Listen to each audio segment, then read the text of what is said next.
All right, ladies and gentlemen, good evening and welcome to the Preston County Chamber of Commerce's 2022 Primary Election Candidate Forum. Welcome also to everyone watching this on the Mountain Digital Hometown TV YouTube channel being live streamed through Tri-State Productions. I'm Joseph Hogger. I'm the editor of the Preston County News and Journal, and it's my honor to be tonight's facilitator. The Chamber of Commerce recognizes the vital importance of informing the voters in the election process.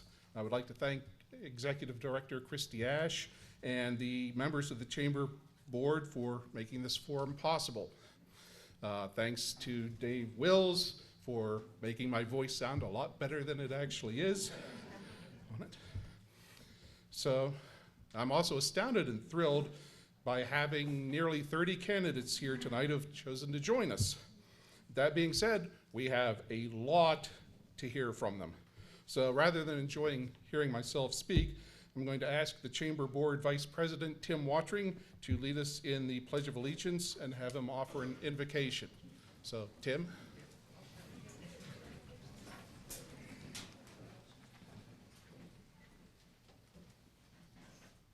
While you're standing, let's first begin with prayer, and then we'll go to the Pledge of Allegiance.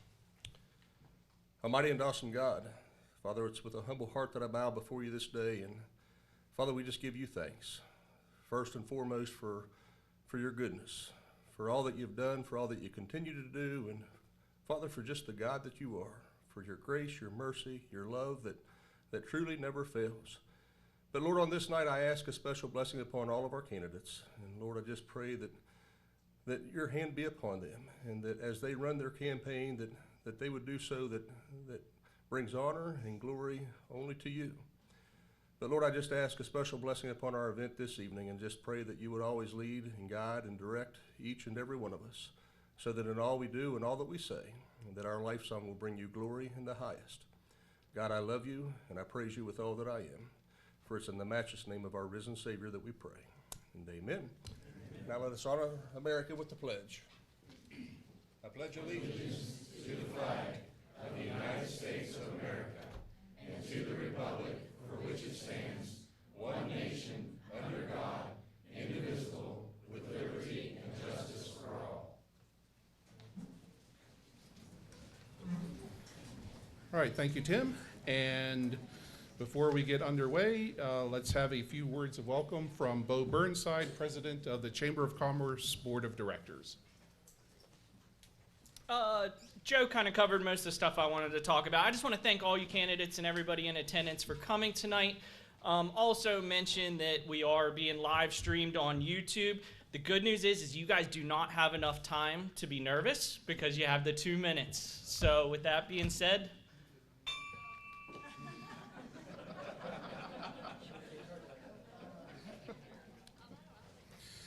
All right, thanks, Bo. And now on to meeting the candidates.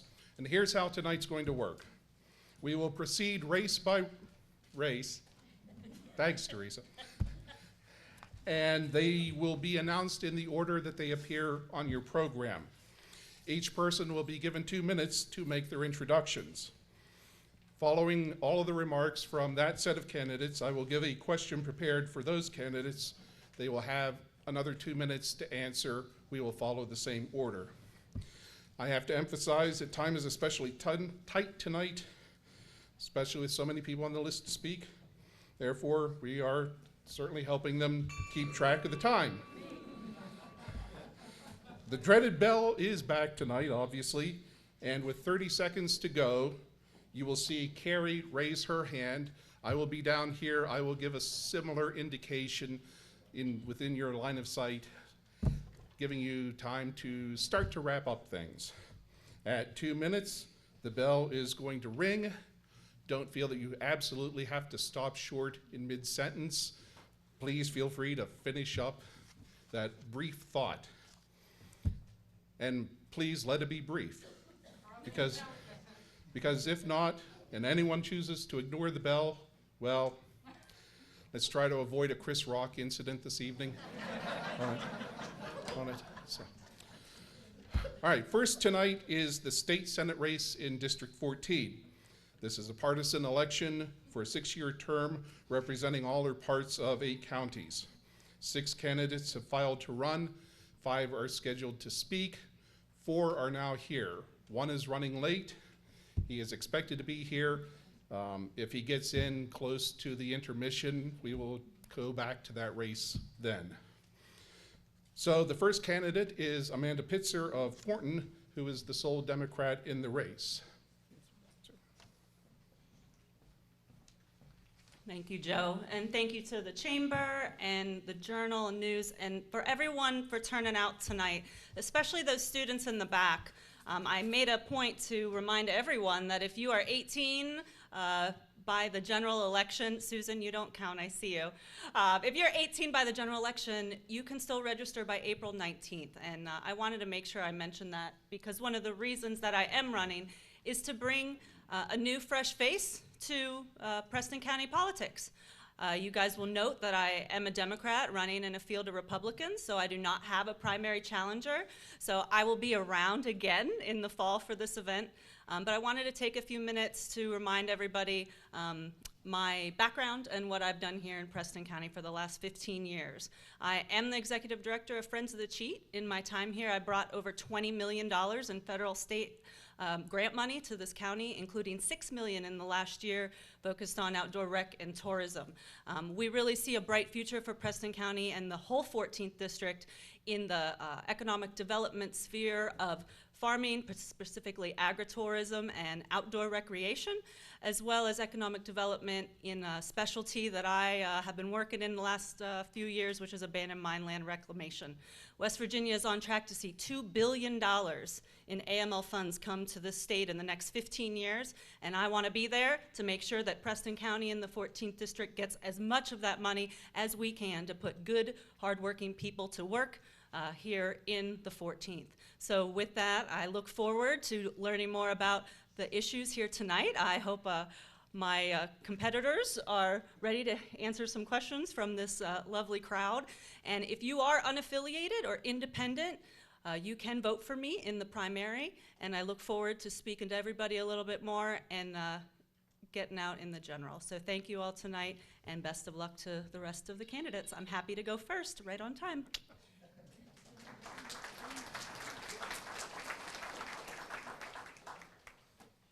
Candidates, take some timing tips from Amanda here. Great.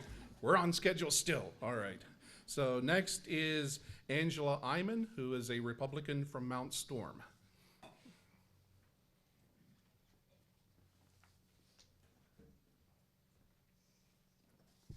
Hello, everybody. I'm going to just start with a little background of myself. I grew up in Mineral County. I married my high school sweetheart, and we have been married now 26 years. We have 2 children, a son that's 24 years old and a daughter that's 19. Over the years, I've done many jobs. I've been everything from a cleaning lady to a bank teller. Every job I've taken has been so I could get my kids on and off the school bus and to be able to pay the bills. We are your average middle-class family who has had enough of the moral decline in this nation. I am sick of our Christian values and our way of life being attacked, and that is why I decided to run for office. If a whole lot more of us working-class people with some common sense ran the government, we would be in a whole lot better shape. If elected, I would fight against big tech censorship, work to ban CRT and transgender studies in public schools, support voter integrity legislation, and push for harder punishments for drug dealers and traffickers. There's also a war on our energy.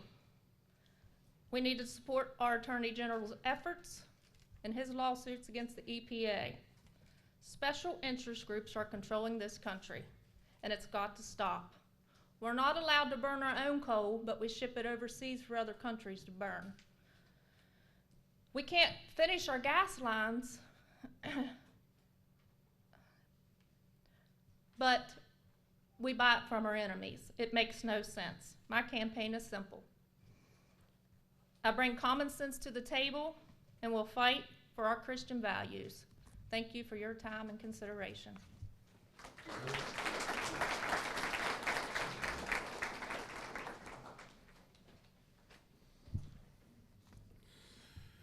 Third is Kaiser Republican James Lowe.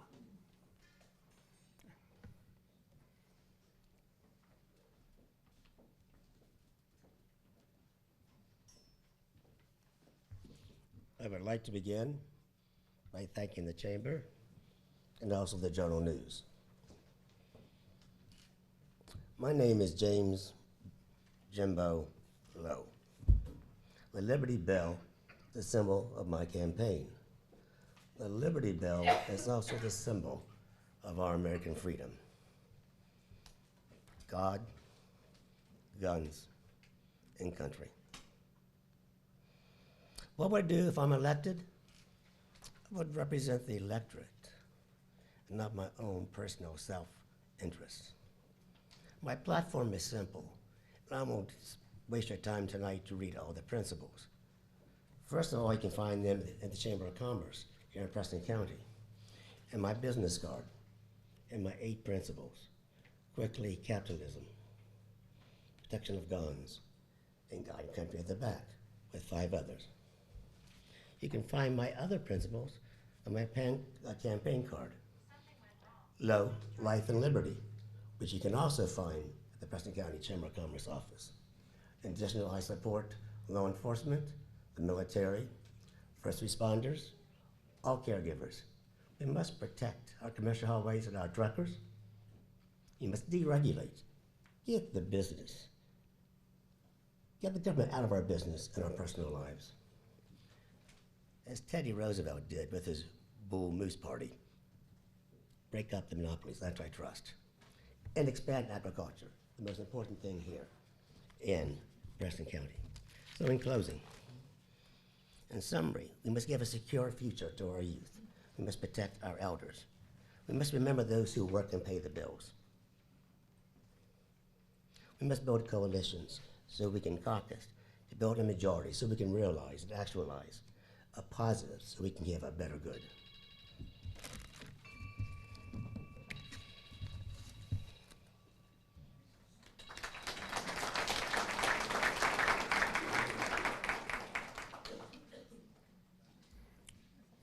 All right, and we now go to Republican Jay Taylor of Grafton.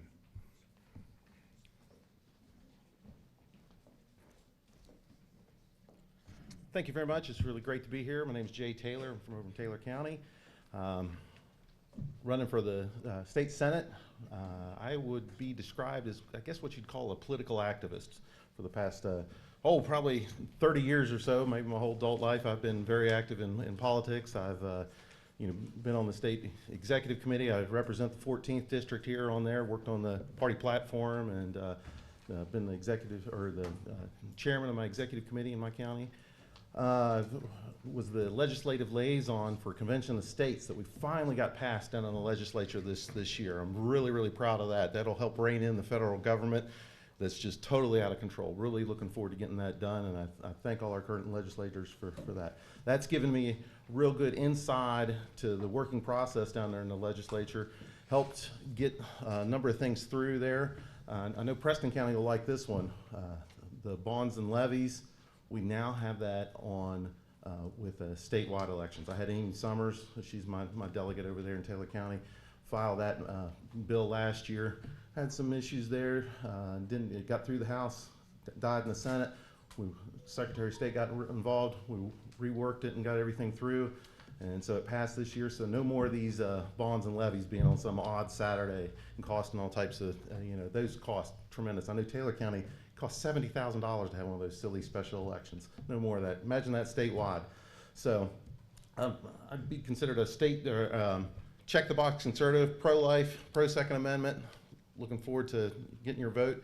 That's J for Senate, jforwv.com is my website, and you can learn more about me there. Appreciate you. Thank you.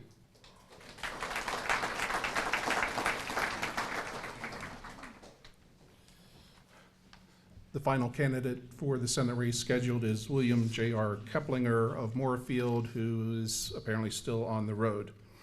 So that being said, let's move to the question for the Senate candidates. Tonight it is, the 14th district is predominantly rural, with no community in the 8 counties having populations greater than 5,000 people. How can its senator best be heard when priorities, for the most part, are focused on the larger urban areas? So we will start again with Ms. Pitzer. That's an excellent question, and the district, for those of you who haven't looked at the new maps, is huge. It is all of Preston, all of Tucker, the eastern part of Taylor, Grant Hardy, and Mineral County. So the district is, in fact, pretty diverse.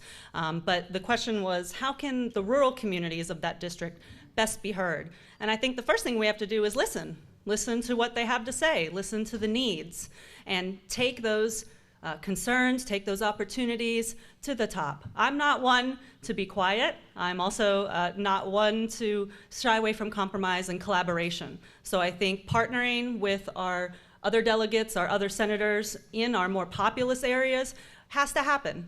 We can't let one voice be too loud. We all have to work together. I am very excited to potentially be the representative for this district. I am also really want to mention I'll be committed to transparency. So that means Facebook Lives, a regularly updated website, newsletters, to keep everyone up to date as to what's going on in Charleston, which can often feel quite far away from Preston County. So thank you. Great question.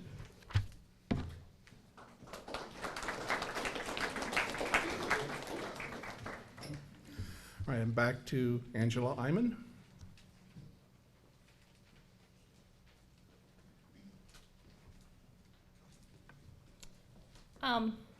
As far as rural goes, I mean, I'm in Mount Storm. I'm in a little town myself.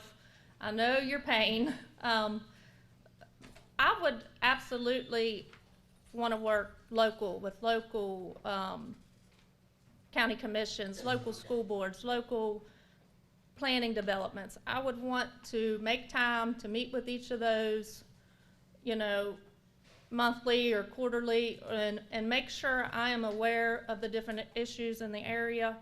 And just, we really need to focus on the most needs rurally. Like, so we need to prioritize those needs. Like, I know broadband's been an issue, roads have been an issue. And I have to say, Preston County holds the trophy for the worst roads in the district. My husband drove from Mount Storm to Lear Mine for 4 years in a service truck. I heard about Preston County roads about every day. I just work locally. I know it's a large area, but as a senator, I would have to make time to come to each county and meet with those other agencies. So, thank you.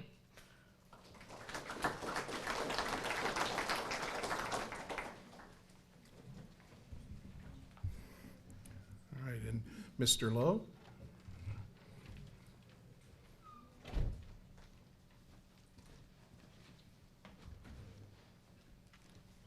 Thank you again for the follow-up question. Urban versus rural, large, small. There's not a city in West Virginia that exceeds 50,000 people. There's only 2 cities in District 14 that come close to 5,000 people. So far, I've met with the county commissioners of Tucker County, of Taylor County, of Preston County. I've worked almost 2 years interacting with the commissioners of Mineral County. I know both Grant and I know Hardy County. I'm conversant in Robert Rules of Order and how the legislatures work. I started at 15 years of age in youth and government in Maryland. It was my birth that caused my parents to move from Kaiser, West Virginia to Allegheny County, Maryland, as Dad left the mill and got a job at Rocket Center. I was lucky enough to be at the Constitutional Convention in Annapolis, 1968, and debate, camalism, bicameralism. I learned at an early age what our lobbyist for Commission of States, Mr. Taylor, has learned here in Charleston. To solve problems, there is not a panacea for one solution for one county, one city to be the correct answer. So I will work to build bridges in caucus and do case-by-case approach. Thank you.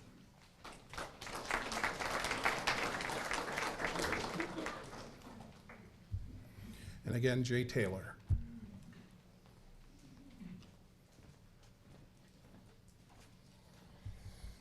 Thank you. Yes, great question.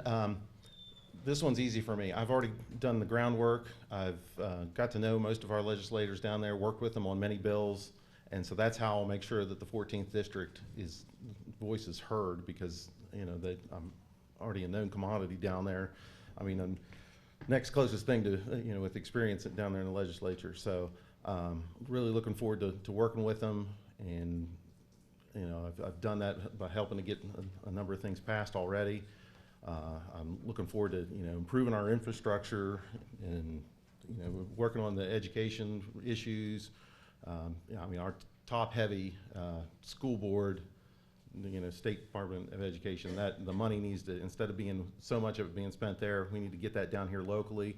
The drug epidemic, we need to, we got to tackle that heads on. So that's been such a problem here in West Virginia. So basically my answer to the question is, working the whole, knowing everybody, the networking down there, and I've already got that groundwork laid, and no matter what, I'm going to continue working with that, and I really look forward to working with them as a state senator. Thank you.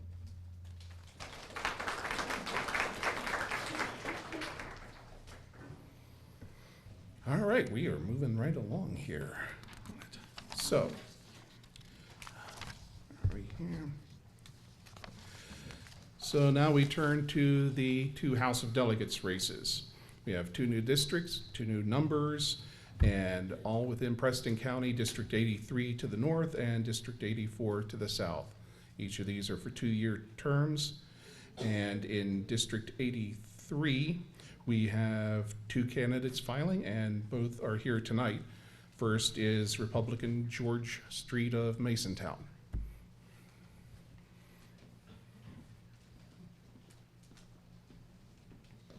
How you doing? George Street, Republican candidate for the 83rd District. That's the northern half of the county. I've got a lot of questions about this because the numbers changed, the line changed a little bit. If you have any questions, get with me after this. I'll get with you, show you the map, and figure that out. It's the seat currently held by Terry Seipold. I live on a farm just outside Masontown. Agriculture's a big interest of mine. I'm very involved in that with the community. I just did an agriculture-related class, I guess you'd call it, today at West Preston. Very active in the Farm Bureau. I have their endorsement. Married, I have 2 kids. I want the county to be a good place for them to grow up as well. I spent 10 years in the military, 3 years, 3 tours, Iraq and Afghanistan. I continue to work for Department of Defense as a civilian defense contractor for the last almost 12 years. I keep it simple. Veteran, farmer, gun owner, pro-life. With me, you're going to get exactly what you vote for. Thank you.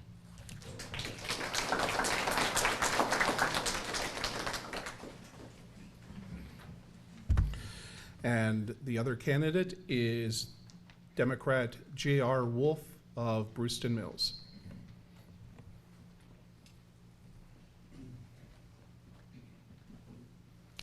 Good evening, folks. As far as background goes, I was born and raised in Preston County and raised my family here as well. I've been a farmer for my whole life, and I've also worked for the United States Department of Agriculture for over 30 years. I became interested in politics when my perception of what was going on in Charleston and what was not going on in Charleston led me to believe that we needed to make some changes. I believe that West Virginia deserves better than to always come up or come down. We're always on the bottom when you see these comparisons to other states. In several of the measurements of the quality of life, and I think we can do better than that. Some of the things I'd like to see us do is to rebuild the West Virginia Department of Highways to what it used to be, and even better. I'd like to see us bring teachers and state employees' salaries up to competitive levels and get funding that is steady and secure for PEIA. I think we need to make sure that all the citizens of West Virginia have access to clean, safe drinking water, to affordable health care, and to broadband internet. We also need to make sure that we have a fully staffed agency, fully staff the agencies that are responsible for the welfare and well-being of our children and our elderly. I believe that West Virginia can prosper and will prosper, but I think we're going to have to make some changes in Charleston to do it, because we've been following the same path for too long and it's not working, and the numbers bear that out. I'd like to be part of that change and would appreciate your support. Thank you very much.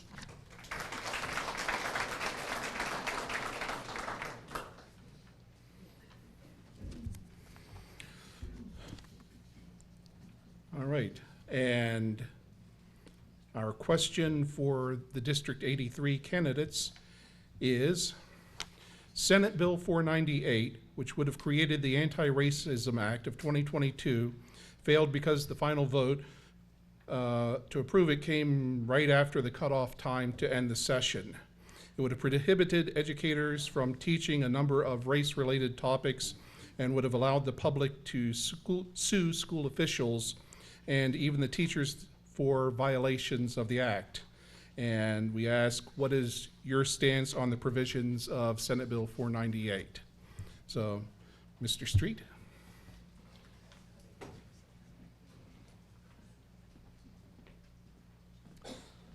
Well, I'll be honest with you, I don't know all the details of that bill. I haven't read the bill. I've heard of it, sure, everyone's heard of it. It's hard for me to give an answer on a bill that I haven't read and don't know the details of.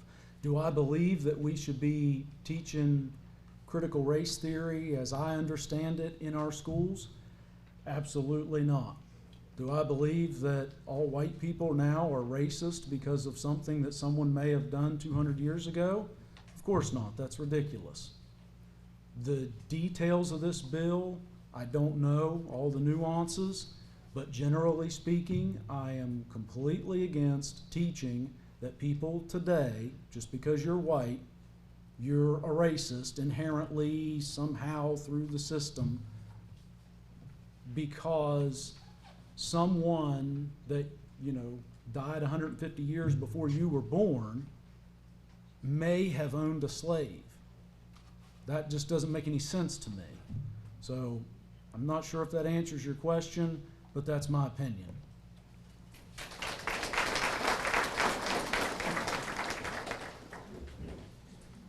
And J.R. Wolf.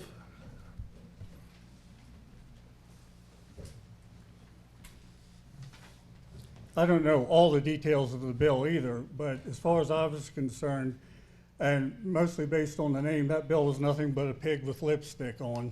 And there wasn't enough lipstick to cover up all the things in it that are really bad for our society. We don't need legislature getting into the details of how teachers teach children. We have to have a certain amount of faith in our teachers and belief that they will teach the subjects that they are required to teach, and that they'll do it in a way that is fair and honest to the kids who need to know the truth about whatever subject they're teaching. I'm not big on critical race theory either, but I'm not sure that that's what this bill was really going after and what it was trying to prevent. It seemed to me it was trying to prevent a lot more, and part of that was free speech. I don't think we need to limit people more. I think we need to empower people more. Thank you.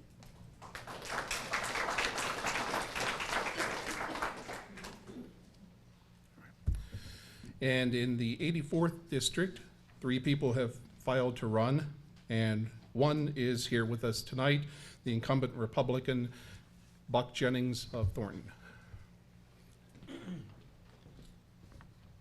First, I want to start off, this is fantastic. This is what it takes right here. All these people coming out, being involved. You've got to get involved. Before, when we go to these candidate forums, there'd be 3 or 4 people, and you couldn't really, you know, it didn't go out into the public like it should. But this is fantastic. I really want to thank you guys and everybody for putting this on, and this is great. What I will tell you where my stand is, I'm big on education. One of the 2 bills that I tried to get through, one was for K through 3, where a teacher would only have 12 students, and then they would start putting aides in so that there was 1 to 12 ratio as best we could. And what we wanted to focus on was in K through 3, reading and math. That we feel that in our state, but now this is during COVID, they tested the 3rd graders and see what the competency rate was. It was 29% in the 3rd grade, competency of being at the 3rd grade level in our state. And I just felt this was horrible. And so the speaker, he ran the bill, he pushed a bill about putting the aides in, and I ran a bill from K through 3 where they would have to start in K. If a kid was having trouble, I got to speed up here, that they would start working with them then, and at 3rd grade, if they weren't competent, they would be held back for a year to make them competent. If the parents wanted to push them on through, then they would work with them in the 4th grade to try to bring that up. And I feel that's what answers to our drugs is education. And also, teachers need the ability to succeed. You can pay them more, but when they have 25 kids that don't know what they're doing or how to act, we've got to break that down so teachers have a chance. And of course, there's a lot more, but I'm out of time.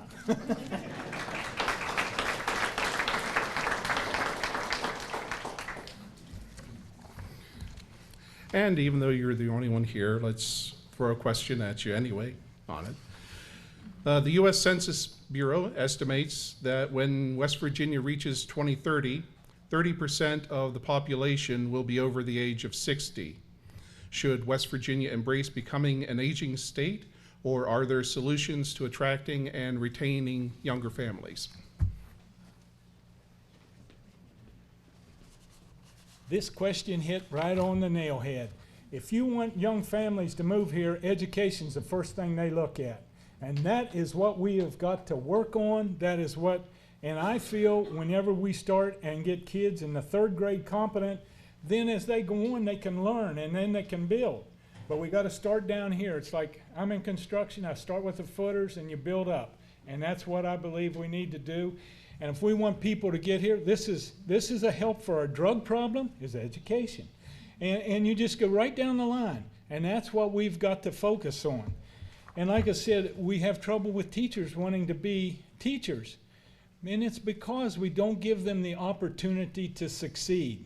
Pay is one thing, but the opportunity and the chance to succeed in all work forms is what people look for. And they want to be proud of their work.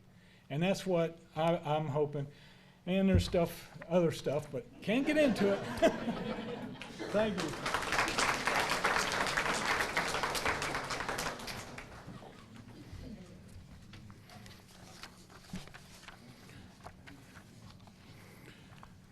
All right.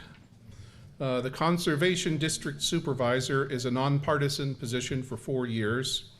We have 2 candidates on the ballot, and one of them is here, and he is Mark Teets. So if we can hear from Mr. Teets, there we are.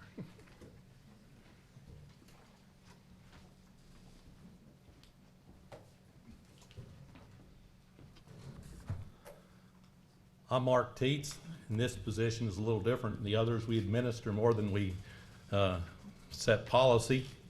I've been in the farming business for about 45 years. I spent 25 years milking cows. We have a sizable sheep operation at this time. My wife is the Director of Farmland Protection. The farm that we live on now has been in her family for 125 years. We also have our son there with us and 6 grandsons on the farm too. So farming is more or less a way of life. I also pastor a church at Brookside.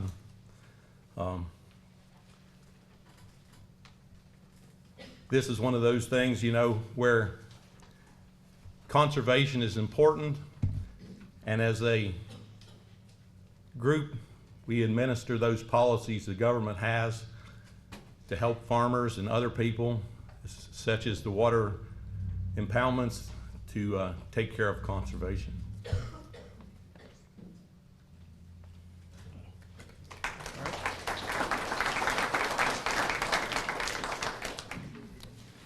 So we do have the question prepared.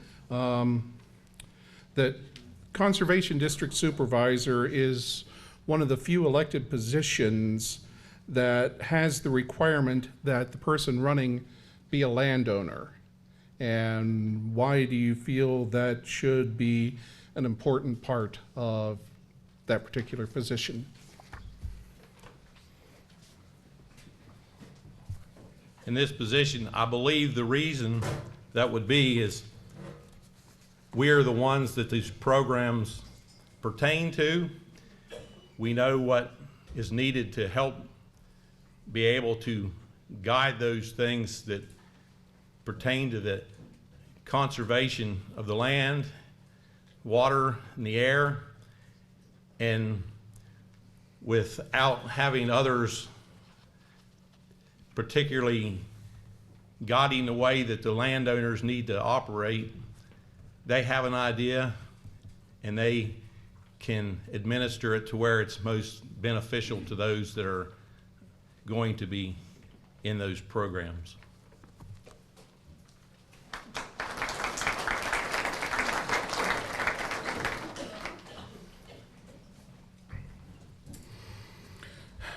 In the race for circuit clerk, only one person has filed, Lisa Leishman, who currently holds that position. We will hear from her, but as this is an unopposed race, there will be no follow-up question. So, Lisa Leishman. Thank you.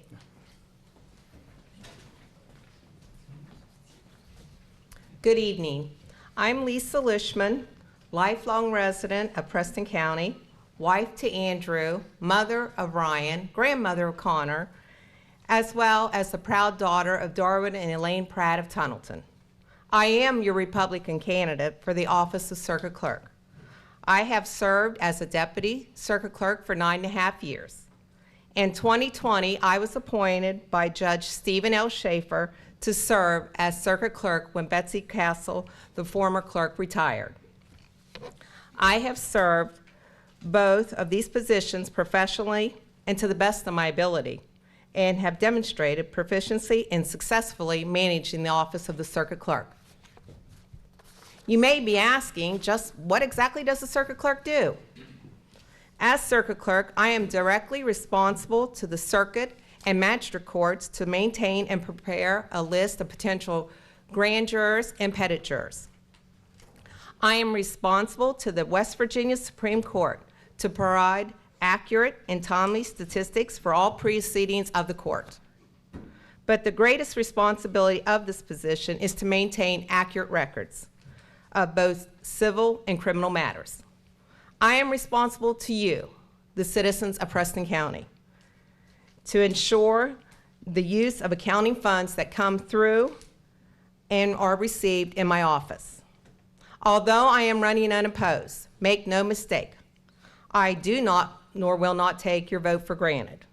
You are deserving of having somebody to serve who is knowledgeable, proficient, and experienced in these duties, because experience counts, and I am that person. Thank you for giving me the opportunity to be here this evening.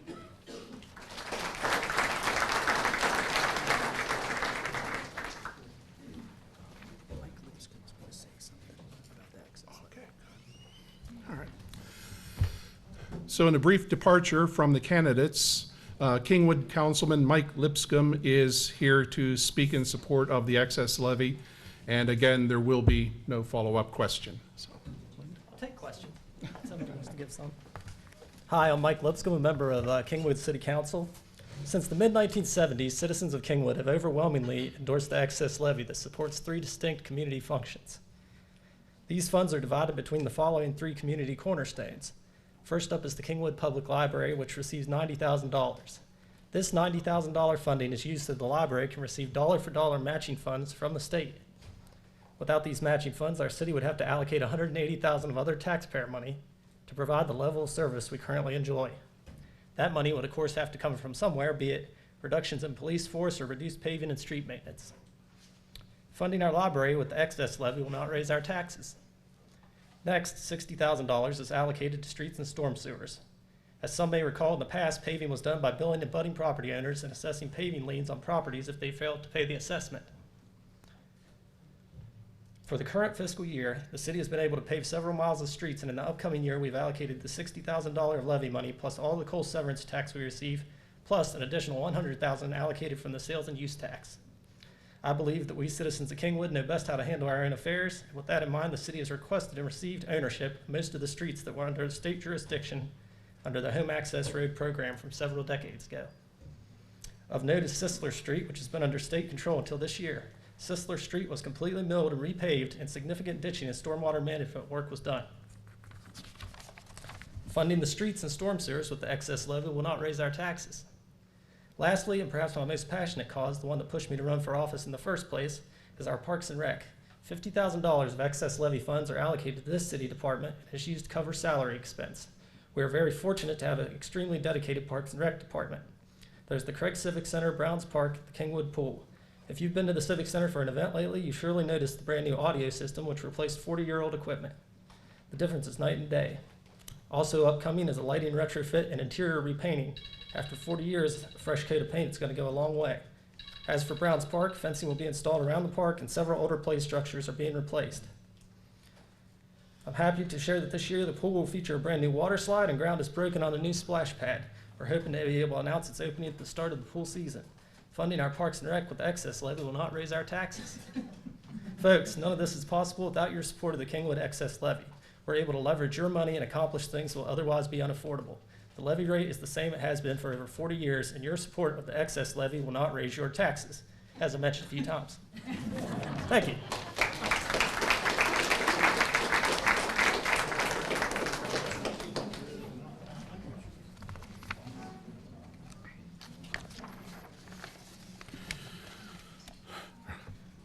all right, well, that's a dozen down and several more to go. So at this time, let's take the opportunity for a 5-minute break, stretch those legs, and if you have any suggested questions, please take a moment to fill out those slips, and we'll see you in 5. Thank you.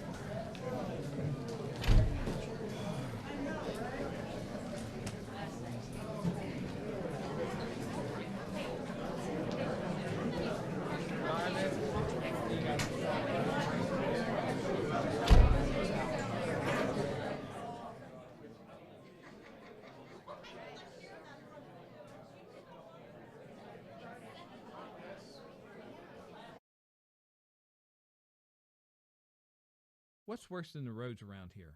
The answer is our internet. It's slow or worse, but you keep paying and hoping for better. Well, better is here, smoother and faster than a new highway. It's fiber optic cable. The cutting edge technology comes from Prodigy, and that's a Preston County company. Prodigy, better phone and internet through fiber optics. Call us to see if we are available in your area yet. 304-777-4444. Prodigy, the way internet should be. You want the best food for your family, right? Well, CGP Foods is an employee-owned West Virginia company serving Preston County for 20 years. Reedsville Shop and Save Express, Terralta Shop and Save Express, and Kingwood Save a Lot all offer fresh-cut daily meat, full-service slice-to-order deli items, and fresh fruits and vegetables in our produce departments. Plus, weekly specials help stretch your family's food dollar. And during these trying times, we're doing everything possible to keep our customers and employees safe. CGP Foods, the best for your family. The Transitional Care Program at Preston Memorial Hospital is an alternative for acute patients who need a little extra help before returning home. Services include physical, occupational, and speech therapy, patient and family education, personal care assistance, individualized care plans with daily activities, and 24-hour nursing care. Our team works to ensure a smooth return to independent living. For more information on the Transitional Care Program at Preston Memorial Hospital, visit us online or call 304-791-3733. Looking for an honest, trustworthy garage to take care of your vehicle's needs? Look no further than Pineview Quick Lube on Route 7 in Masontown.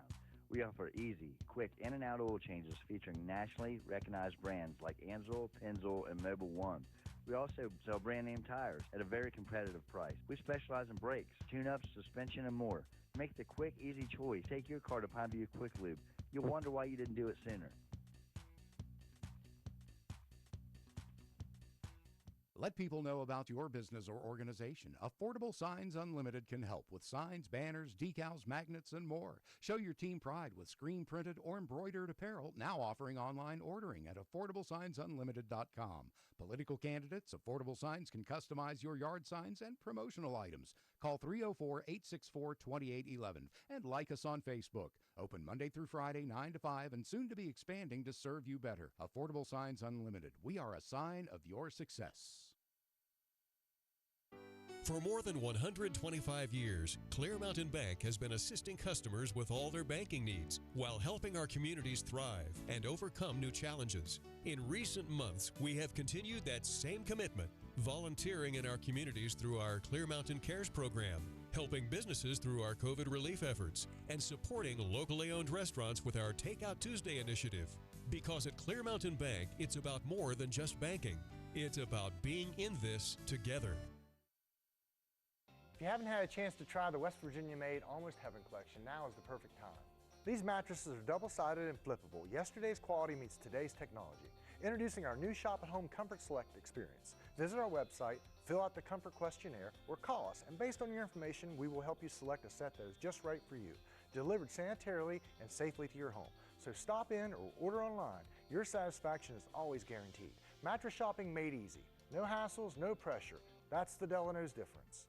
Highland Pharmacy in Brewston Mills can take care of your whole family with over-the-counter medications, and they can easily transfer your prescriptions from your current pharmacy. Highland Pharmacy is open 9 to 7 on Mondays, 9 to 6 Tuesday through Friday, and 9 to 1 on Saturdays. Call 304-379-6919 for Highland Pharmacy on Main Street in Brewston Mills. Highland Pharmacy, looking forward to serving you. Hey Dan, didn't you tell me you needed some car repairs? Well, take it to Woodhead's Truck Repair at 812 A Road in Arthurdale. See Woody, Holly, and of course Tammy for all your vehicle needs.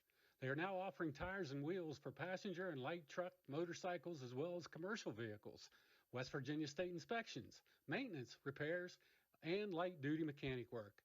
Affordable prices. Call Woodhead's Truck Repair today, 304-980-2216. Preston Family Pharmacy is everything you expect from a friendly neighborhood pharmacy, and then some. A convenient drive-through, flavorings for children's medication, even medications for your pets. Preston Family Pharmacy is open 9 to 7 Monday through Friday, 9 to 3 on Saturdays, and 9 to 1 on Sundays. Call 304-329-6979, and you'll see the difference at Preston Family Pharmacy, right across from Walmart, Kingwood. Preston Family Pharmacy. Let us be your pharmacy. Ed B, do you know why I stopped you? Well, your sticker is dead, wires are out there coming out of your tires, and I heard your brakes squealing from way back yonder. You need to get to the tar ladies, get in alignment, get the brakes put on this thing. All right, well, we are going to get underway again, and in the words of the late great Jerry Reed, we have a long way to go and a short time to get there. So we do have Senate candidate number 5, William J.R. Keplinger, so we can hear from him at this point, and then we will resume the regular schedule. So, Mr. Keplinger.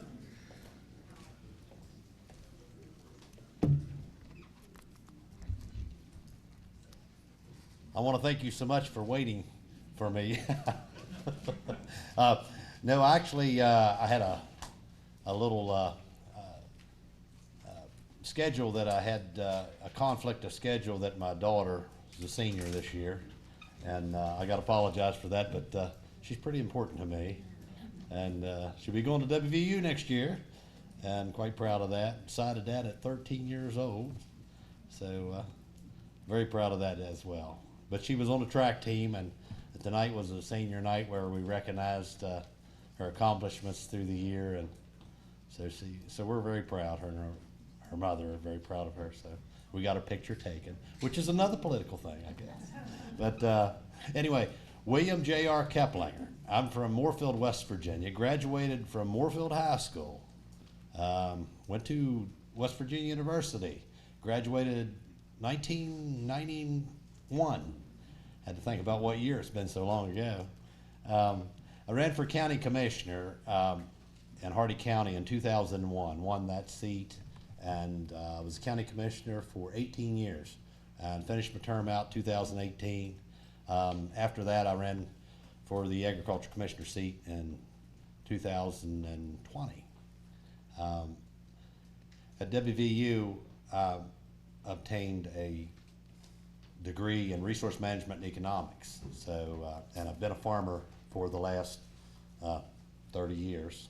Member of Farm Bureau, endorsed by the Organized Labor Union. Oh, okay. I thought he was waving at me.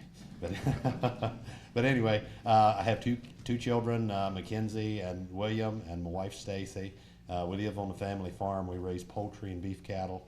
And I have a business that I started in 1991 when I graduated from WVU.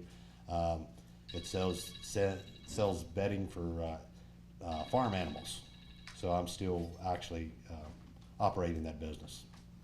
So, thank you.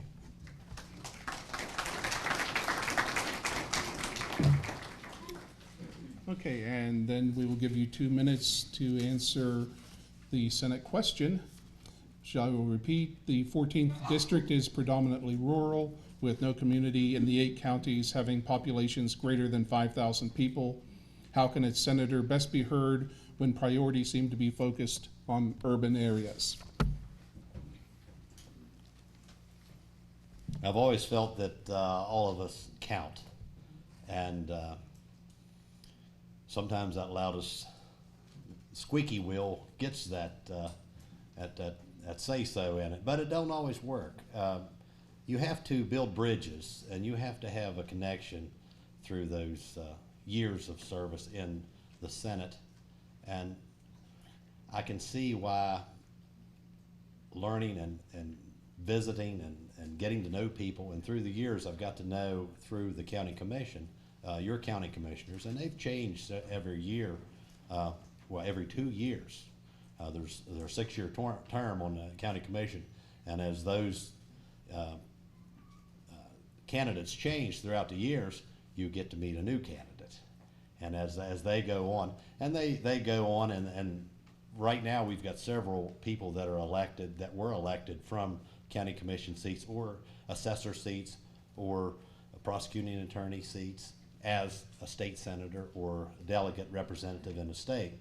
So building bridges is the one thing that I might say that you need to do to be heard and give a voice to our rural community, which are predominantly for agriculture, and which I'm a diehard supporter of.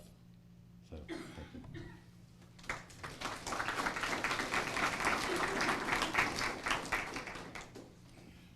All right, well. Oh, is that a question? That's a question. Okay. We're good. Okay, William J.R. Keplinger, I appreciate your support in the primary. So, and the box just checks me. Thanks.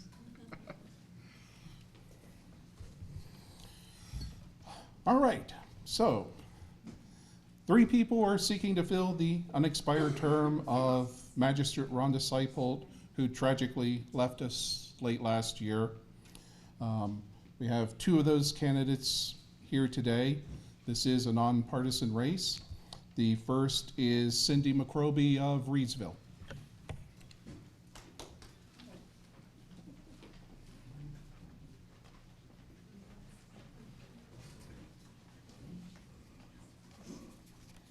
so you remember my name, who to vote for. I'm Cindy McCroby, and I am from Reedsville, born and raised in Preston County, lived here all my life. I am running for magistrate because I see a need to understand and interpret the law and apply common sense when assessing bonds, fines, and jail time. I feel there's a problem in that right now. Magistrates only receive 3.5 days of training. And that's not much, and you're going into a busy court situation. My background, I have a criminal justice degree, and I have 15 years law enforcement experience.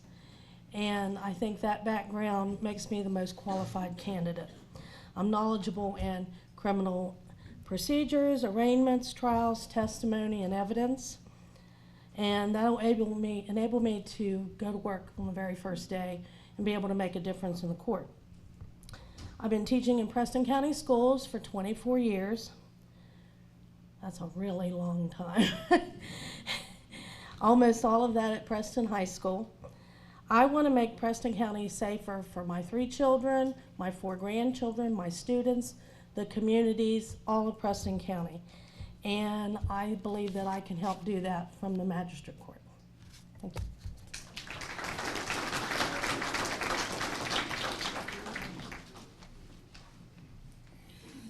And next is Scott Funk of Kingwood.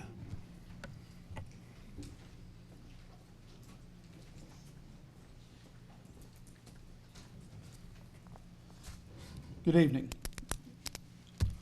Just with me talking to people throughout the county, I've been asked the question, who am I and what do I stand for? And I know this is a nonpartisan race, but first off, I am a Republican. I watch the news a lot. I see things that are going on, and just like Mr. Jennings said, it's going to take more good people to get involved. I don't believe in defunding the police across the country. I think it's terrible. We have to have law and order in our streets. We have to. There's no way to have a good civil society and not be able to do that. Don't believe in the stuff that's be pushing on our family values as far as schools, corporations, and just not good. I believe in 2 restrooms, 1 male, 1 female. My belief is being a magistrate, bring good common sense to the some intelligence and integrity, and apply common sense. Work with prosecutors, work with police departments, work with, and most important, work with the victims. Nobody has a voice for the victims, seem like anymore. Seems like they're just forgotten. If I don't do my job as elected, then the victims don't get a voice, and they can't be forgotten. We'll follow the laws written by the Supreme Court of the state of West Virginia. We'll come to a fair and equal conclusion for all. And these are some of the values that I stand for, and I will bring to you as being a magistrate. Thank you.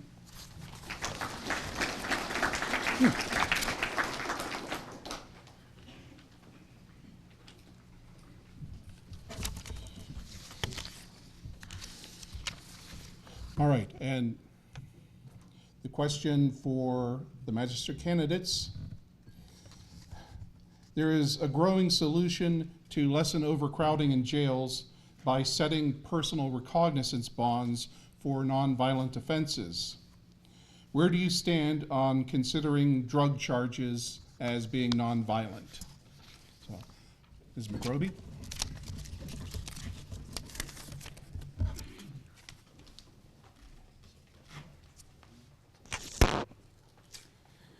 Not all drug offenses are violent, but often they are. Most of the crime we have today has a drug connection somewhere, whether it's a theft or whatever. And it's important that, as Mr. Funk said, that we protect the victim.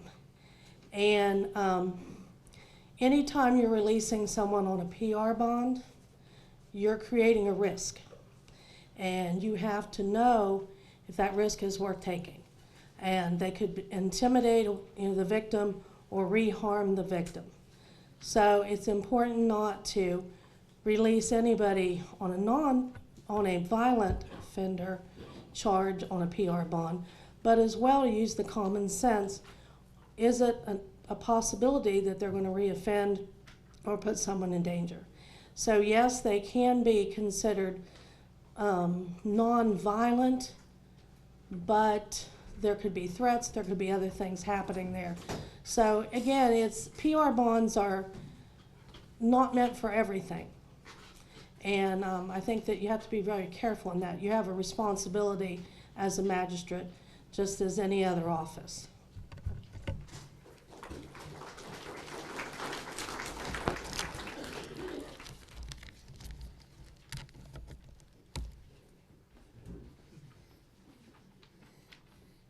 Duct tape cures it all. So. All right, and Mr. Funk?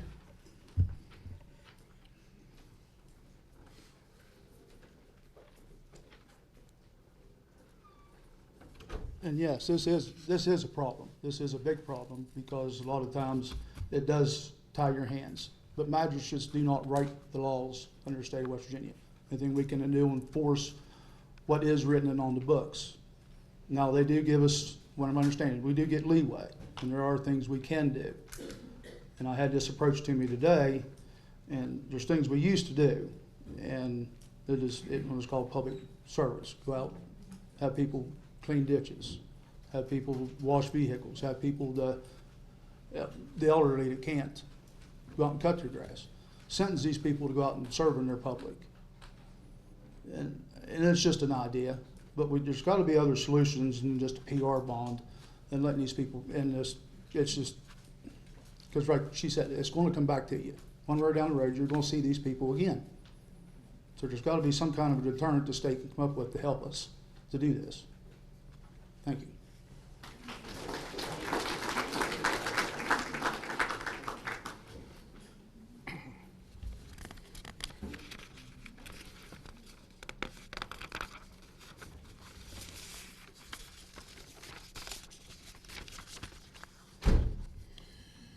All right.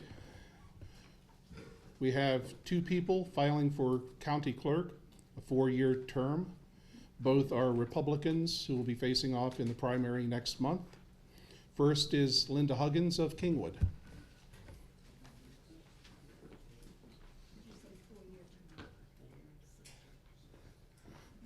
Six-year term. Thank you. Good evening, and I am Linda Huggins, and I am your county clerk. First, I want to say it's an honor and has been an honor serving the people here in Preston County. Why I am the most qualified candidate for this position? I have the 3 keys that best fit the criteria for a successful county clerk. I have the knowledge, and I have the experience, and I have 28 years of service. As your county clerk, I have been dedicated to customer service. The election year of 2020 is a true example of how we take care of our customers. With the county annex offices being closed to the public, we created ways to continue serving our customers every day. For example, a secure drop box was set up for documents that needed to be recorded. A display was set up in the back foyer with multiple forms available to the public to request documents. We carried forms to and from the parking lot for customers to sign and signatures that needed notarized. And don't forget the thousands of absentee ballots that we handled in the height of this pandemic. And this election's a whole nother story of its own. But since my tenure, I have successfully moved my office forward with technology. I have faced challenges that I have successfully managed. I have written grants to assist with the cost of restoring our historical records. I train poll workers and assist town officials with their poll worker training, and I have assisted towns with some towns with their elections. And I not only oversee and manage, but I am a working clerk. I enjoy being hands-on, and I love taking care of people. And I'll end by saying, as a public servant, the county clerk's position is a very rewarding job, and I would love to continue to do so with your support. Thank you.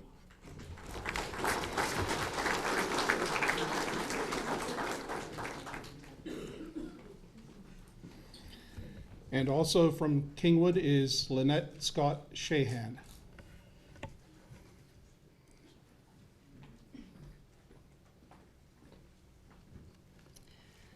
I hope all of us here tonight will remember this.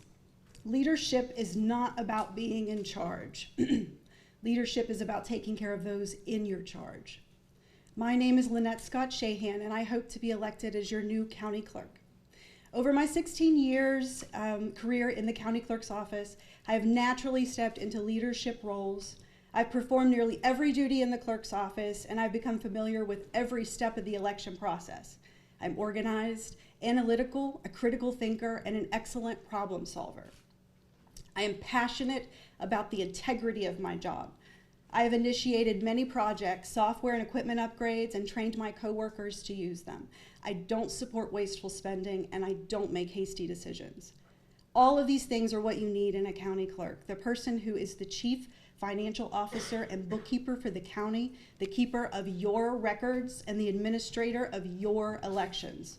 If elected, I plan to educate on all the county clerk services and provide updates on changes, advocate for better laws and procedures to keep our information and rights protected, promote voter registration and hold election demonstrations, and always look for safer, more productive ways to get the job done, making better use of your tax dollars. Internally, I will implement more cross-training and better communication within the office. There's been too many good employees leave in recent years, and this is problematic when trying to serve the public well. Every day, I will work hard for our amazing county. I believe we deserve a chance to prosper, and I'm asking for your vote so that I can aid in that prosperity. Thank you for the opportunity to speak tonight, and I appreciate your support. Thank you.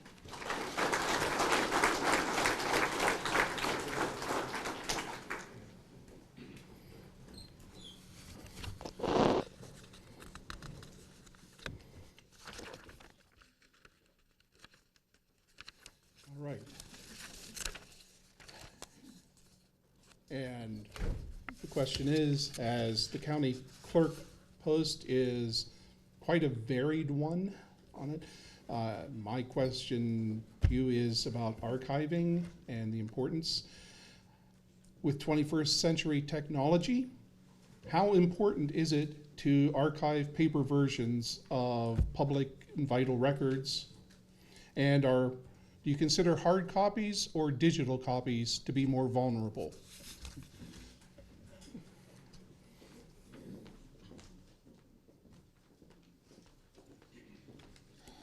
Well, I think if some of you remember years past, Harrison County had a problem with some of their records being hacked, and they were digitized records, and they had to spend a lot of money and time recovering those records. And according to the state archives, physical records are a permanent solution, and they still say microfilm. So does that need to be changed? I don't know. I'm not that expert. But we do have a good secure system with our records backing them up. We have multiple backups in place. Some are on hard drive tapes. Some of them are miles away and digitally sent. And I actually have 3 backups for our records that are digitized. So, that's a tough question, although I don't think we can depend on the digitized, because we just don't know what's going to happen. I'm not an IT person, so I can't, but I can testify that those records can be wiped from your hard drive and not seen again and they wouldn't be recreated unless you had that hard copy. And I forget the second part of the question. Your time's up? Okay, very good. Thank you.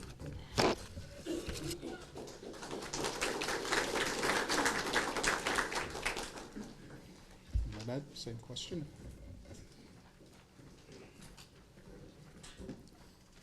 Thank you. And yes, to reiterate, we did go through a lot with Harrison County there. They set an example for what not to do, kind of. But I believe in both, as long as we can possibly do it. But the problem with paper is you're eventually going to run out of room. The record room is only so big, and it's filling up all the time. So, I mean, I'm an advocate for both. I believe we should protect the history that we have. And I believe we should, look forward to the future and also, consider all of the possible ways that we can back up our information and just make sure that that is secure and protected forever. I know a lot of people in Preston County know that the courthouse burnt down in 1868, and we lost a lot of records prior to that. So that's also an issue. You have to worry about something like that happening. Hopefully not, but so, I believe in both as long as it's feasible to do so. Thank you.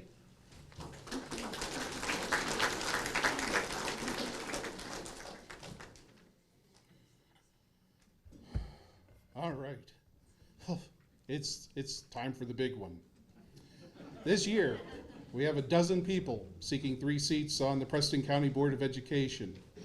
These are nonpartisan 4-year terms, and I believe we have 10 of those candidates here tonight.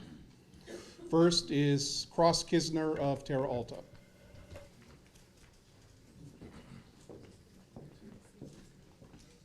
Be kind to me, Carrie. Good evening. My name is Cross Kisner, and I'm running for Board of Education. I was born and raised in Terra Alta, and while I moved away for a short, brief time for college and a career in software, Preston County has been and always will be home.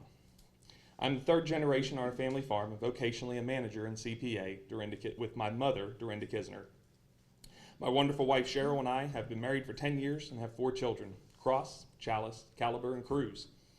As a parent, it's my responsibility to prepare my children for life as adults. First and foremost, we've chosen Kingwood Baptist Church as our church family to help us prepare our children morally and to educate them on how to be followers of Jesus. Secondly, we've intentionally chosen the Preston County school system as our partner in education. I'm a proud Preston High graduate, and I believe that with proper parental support, there's no better education system than the public education system. With that said, the system isn't perfect, and I wasn't raised to complain, but not get involved. I believe our education system has gotten distracted from what should be the main goal of education, and we need to refocus. To do that, we need to stop allowing disruptions in the classroom and cease allowing the instructional environment to address social matters that should be addressed in the home. Technology is a great resource, but it cannot be the main interaction point for our students. The teacher must be. I believe it is better to be focused on being exceptional at your purpose than to be mediocre at many others. We cannot have kids graduating without the ability to read, but feel proud that we offered them a multitude of electives to choose from. We cannot move students forward year after year without mastering the actual prerequisite coursework and feel that it is a success if they aren't prepared for vocation or further learning afterwards. We can't hold teachers accountable for their students' learning if we allow the same students to disrupt the classroom over and over, preventing a learning environment. Disciplinary support needs to start at the top. Our administrators, teachers, students, and their parents need to understand that's our goal and that that's where it's going to go all the way down to provide learning opportunities. Compassion and accountability are not mutually exclusive, and it's time we stop treating them as such. That's why I'm asking you to consider me, Cross Kisner, for your vote. Thank you.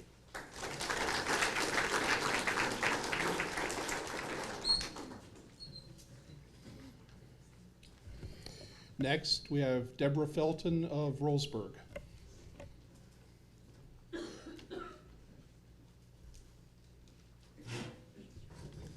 Good evening, everyone, and I would like to thank people who put this affair on tonight and that there's so many people here. I'm glad to see, and I personally am glad to see so many people running for the Board of Education, because we all need to be part of the process of education in Preston County. I am never short on words, and I only have 2 minutes, and people that know me know that I can be up here all night. So I am going to proceed to my talk points. Number one, I'm not a politician. I'm an educator. That's what I've done my entire life. I've spent my entire life in Preston County, also on one side of the desk or the other.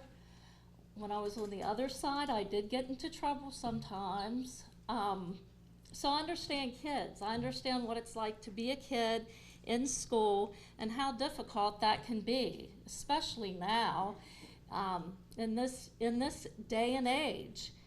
I feel that the Board of Education has to have a shared vision and shared goals.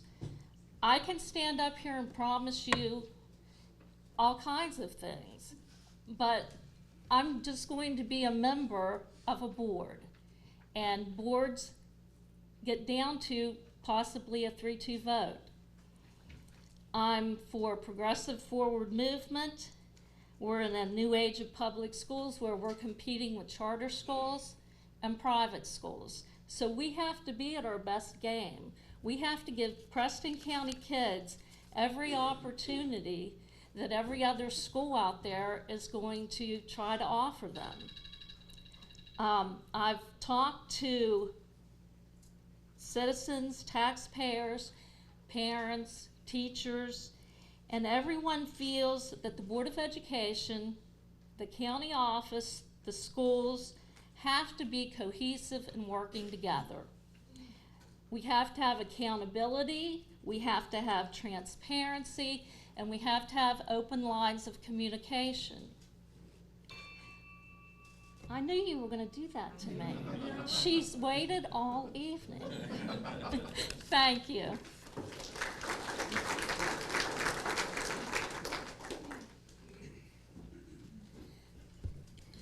Next is Jack Kime of Terra Alta.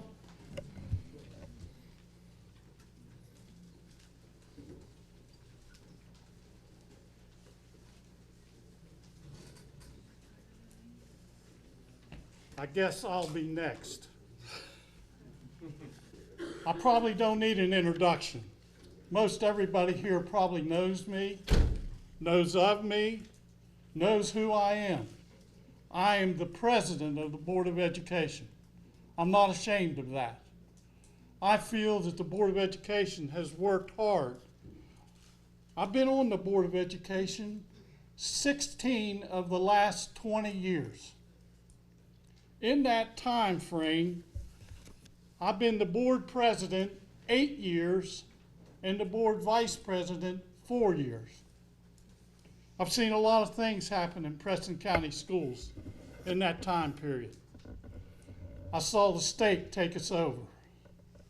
But I also saw Preston County schools return to their own management in the shortest time ever in the state of West Virginia of a school system, because the Board of Education that I was on put our heads together and said, we're getting out of this. And we worked and we got out of it. I've seen a bond passed, I've seen a levy passed, and people, I'm telling you, there's a lot of things and questions. You'll probably have enough questions for the Board of Education that we could stay here till 2 or 3 o'clock in the morning and still not get them all answered. I just want you to know I have 4,000 kids in the Preston County education system. Actually, it's 4,000 plus. They're my kids, and I'm responsible for them, and I want to make sure they have the education they need to go forward.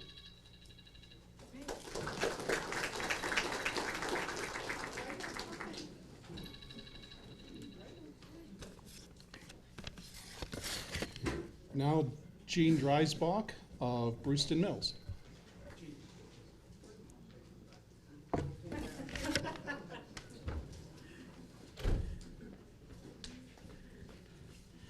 Good evening, friends. It's with great pleasure that I'm here with you. It's great to see everybody, and we're in an open forum in person. So as you might realize, I was elected 2 years ago to serve out Mr. McCrum's unexpired term when he ran for another elected office. It has been a great experience to work with the dynamic board that we have.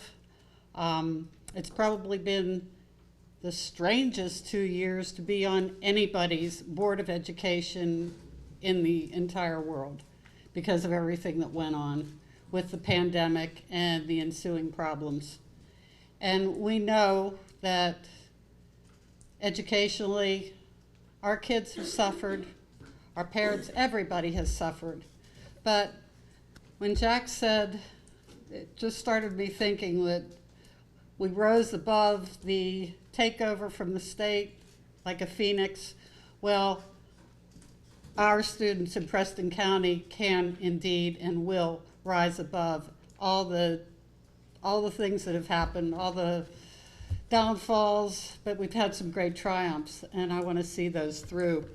I bring to the board close to 40 years of experience in education. My last position, from which I retired in 2019, was assistant principal at West. And prior to that, I was principal at the Mountaineer Challenge Academy. Prior to that, I had 36 years in the classroom, both in Monongalia County and out of state. I love it here. My husband and I have made this our home since 2009, and we totally embrace everything that Preston County has to offer. And yes, those are my kids too, those 4,000. I see some of my own West Preston kids in the audience. I would appreciate your vote. Thank you.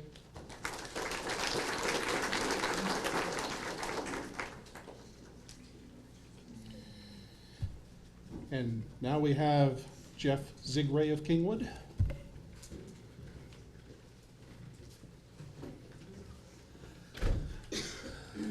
Hello, my name is Jeff Zigray, running for Board of Education of Preston County.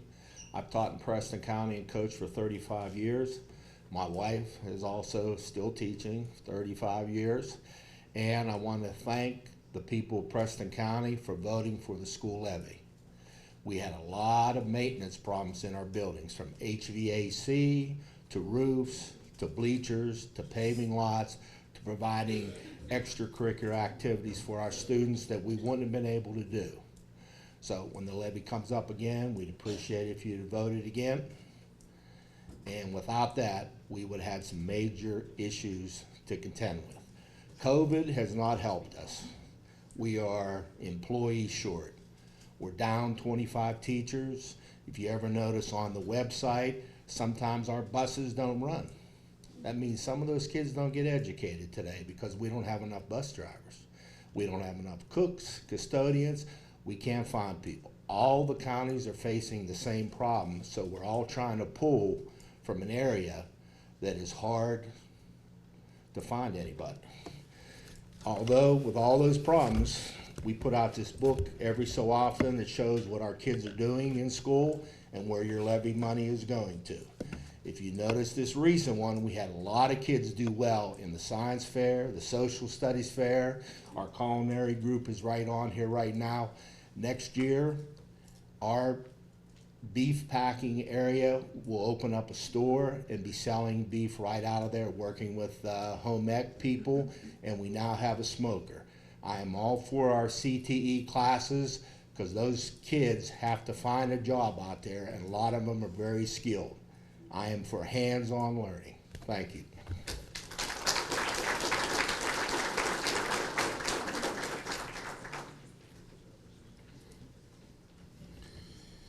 And let's hear from Lucas Tatum of Reedsville.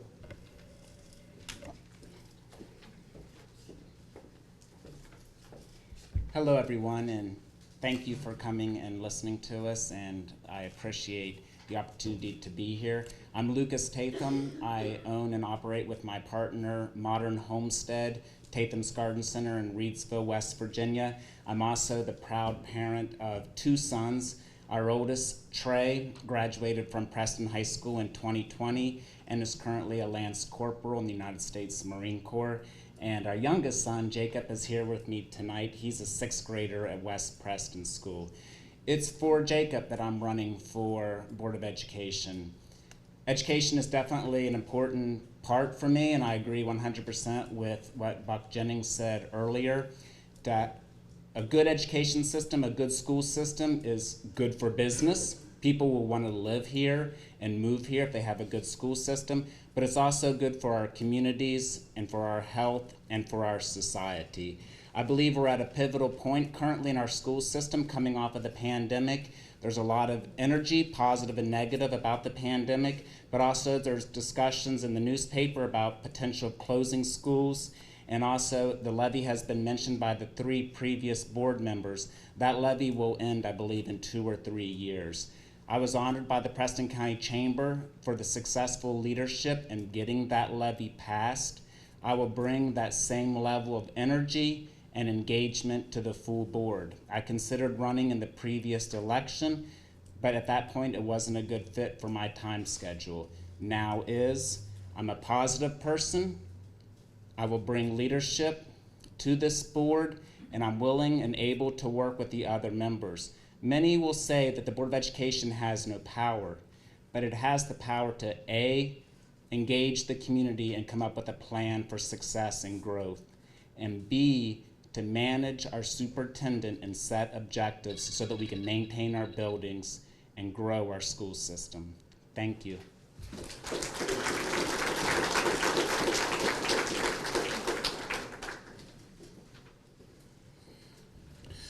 Next on the list is Nathan Moore of Independence.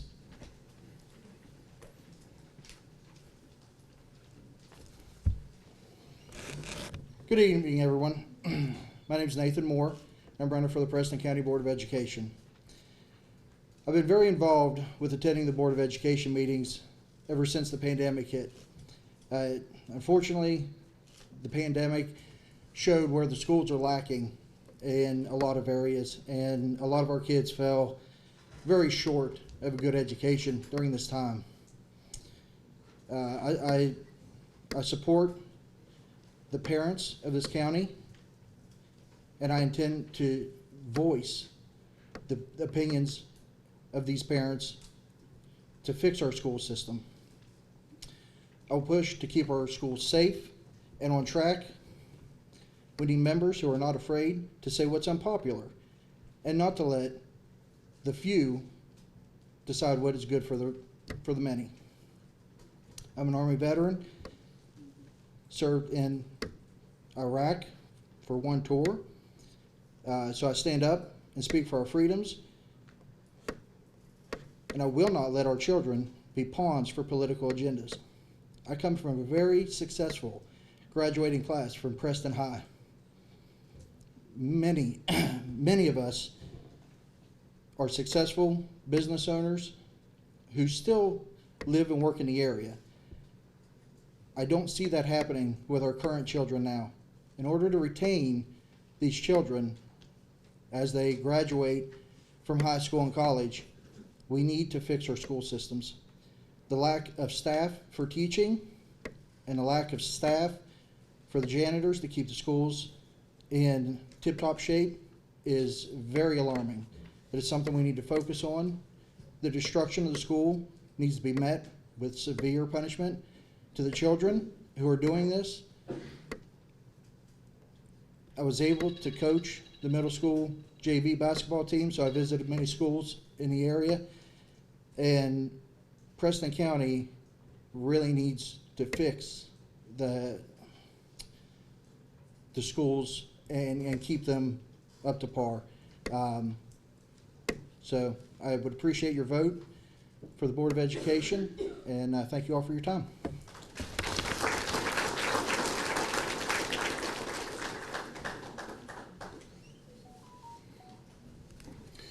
And now, Sean Lambert of Reedsville. Good evening. Like many other people have said, I'd like to thank the Chamber and also everybody for coming out. And it's good to see so many people that care about Preston County running for so many different offices. I am Sean Lambert, and I'm running for the school board. and the reason that I chose to run for the Board of Education is we do have some issues in Preston County. They're not major issues that you see on the news from other parts of the country, other parts of the state. We have small problems here, but those problems need to be addressed. And some of the things that need to go forward for those to be addressed is there has to be a level of communication between the students and their teachers, but also from the school to the parents at home, and also from the parents back to the school. It takes everybody to educate our kids for tomorrow. And like so many other people have said, we got to make a strong education before you can go anywhere. A house, Buck, comes from he said construction. You have to build a solid foundation or a house is going to fall. And if we don't provide the education and we don't get some transparency with the kids and the teachers and back home, we're not going to have a good education system. And those are the things that I would like to see, is looking at each individual problem or issue and figuring out a way to change those issues, not just looking at everything as a whole. Thank you.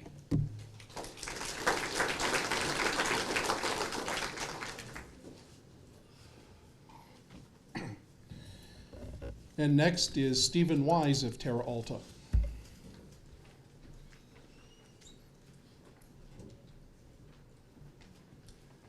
Can I just say I'm afraid of the bell? So I wrote carefully, I'm going to read it. I told my wife I wasn't going to tell any stories. I'm just going to read what I have to say tonight. Good evening, I am Steve Wise, and I'm a candidate for the Preston County Board of Education. I want to thank the Preston County Chamber of Commerce for hosting this forum, and I really appreciate everyone that's come out to participate.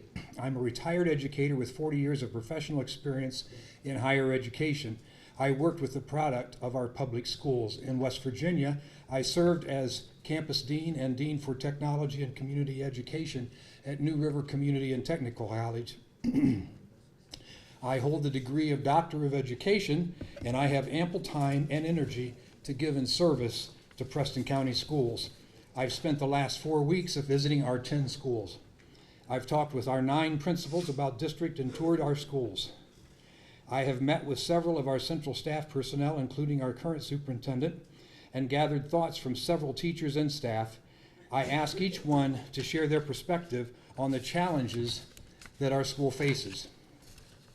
district faces. I've learned a lot, but I also recognize how much more there is to learn.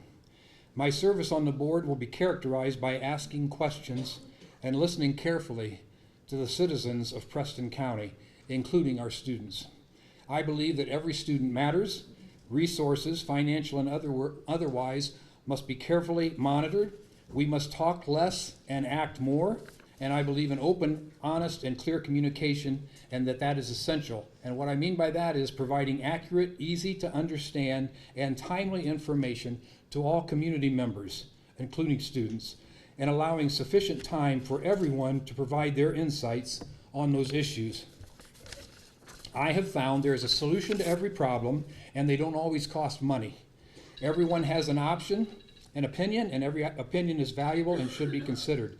Anytime we spend money, we must ask, how will this expenditure help students, benefit students? These are the issues I'll address initially: security, cleanliness of our buildings, and a balanced workload for our custodial staff, deferred maintenance on all of our buildings, recruitment and retention of teachers, recruitment and retention of bus drivers, and student behavior and conduct. Thank you for your time, and I'd appreciate one of your 3 votes.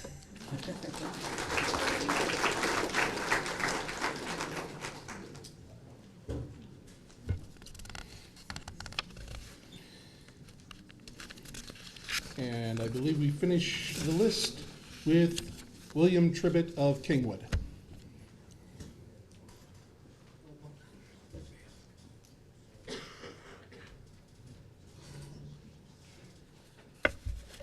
Good evening. I'm William Tribbett, running for the Preston County Board of Education. I'm the new guy in town, so I got kind of an outside look at what's going on here. I graduated from Bishop Donahue High School in Marshall County, went into the Air Force, spent 20 years in the Air Force flying F-4s, F-111s, and EF-111s. I then flew for the Navy for 5 years, flying DC-8s and 707s. I went back to school, got my doctorate degree in financial planning and management. I have a master's degree in human resource development. The future of Preston County lies in our children, both economically and socially. The basis of every economy is the education system we have for our children. We can do better for our children in Preston County. Some of the things we need to address is the discipline. Everybody I've talked to throughout the county has addressed the fact that the discipline is a problem. We can't have one student disrupting a class to the point where the rest of the students are not learning anything. We have a problem with buses. Anybody that follows the Preston County School District website sees every day we have buses canceling. Those children aren't getting an education. We need to fix that. We need better school maintenance, janitors, more repair on the school. Now, we do have a levy coming up in 2 years. That's going to be a great help for that, okay? But when it comes to the buses, has anybody looked at the possibility of chartering our buses, leasing them? I think we can look to the words of John Denver. We all know who he is. He wrote more than one song, okay? But in his song, Rhyme and Reason, he said, "We must seek the wisdom of the children, for they're the promise of the future, but they're the blessing for today." Thank you very much, and God bless the United States of America.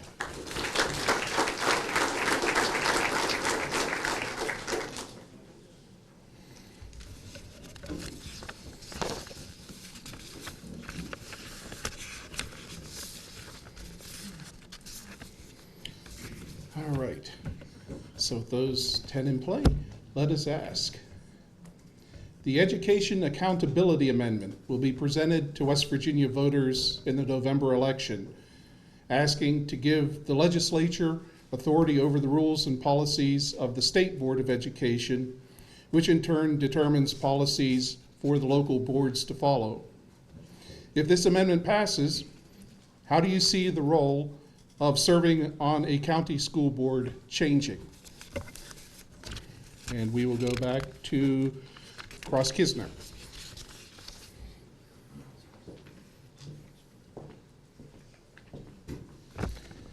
The power of the Board of Education is in policy, but a lot of that policy is dictated from the state and from the federal and from above.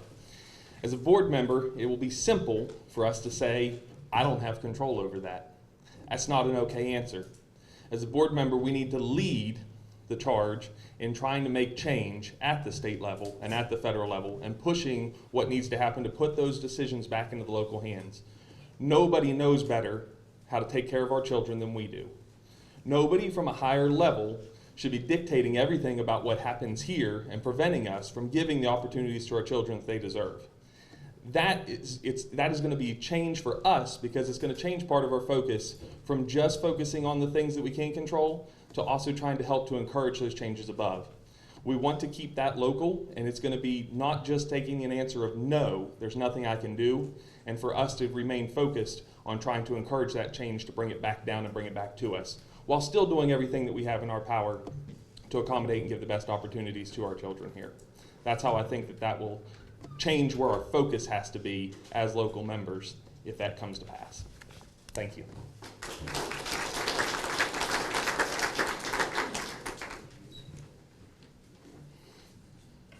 And Deborah Felton.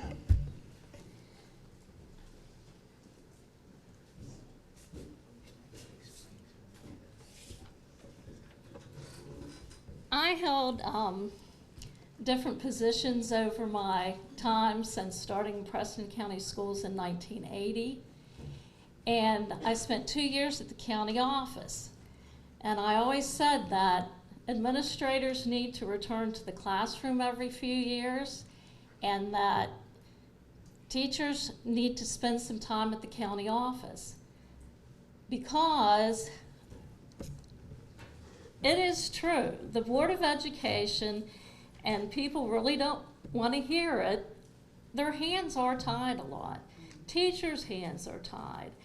And it's top down from Charleston, and it's top down from Washington, D.C. And I've spent a lot of time hearing, you can't do that, you're not allowed to do that, state policy, state code. I appreciated Mr. Jennings's comments because that's where it would start. If you want to see a change, you would start with who you vote for and elect to send to Charleston. What are their viewpoints on education? What are their viewpoints on certain policies? It is interesting that there are so many people running this year. I think COVID had part to do with that. I think part of it is that many of us are frustrated with discipline and frustrated with other things that go on in the schools. I have a little bit of problem with total state control over local Board of Educations. Those are things that I would learn about more if I was on the Board of Education. I've always been on the other side, being told what I couldn't do. Thank you.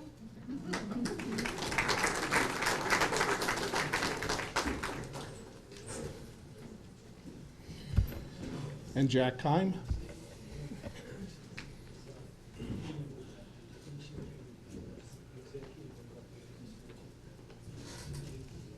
I could take a couple hours and argue this thing. For 16 years, in state board meetings, we have been fighting to get local control back to the local board. And we take one step forward and 5 steps backwards.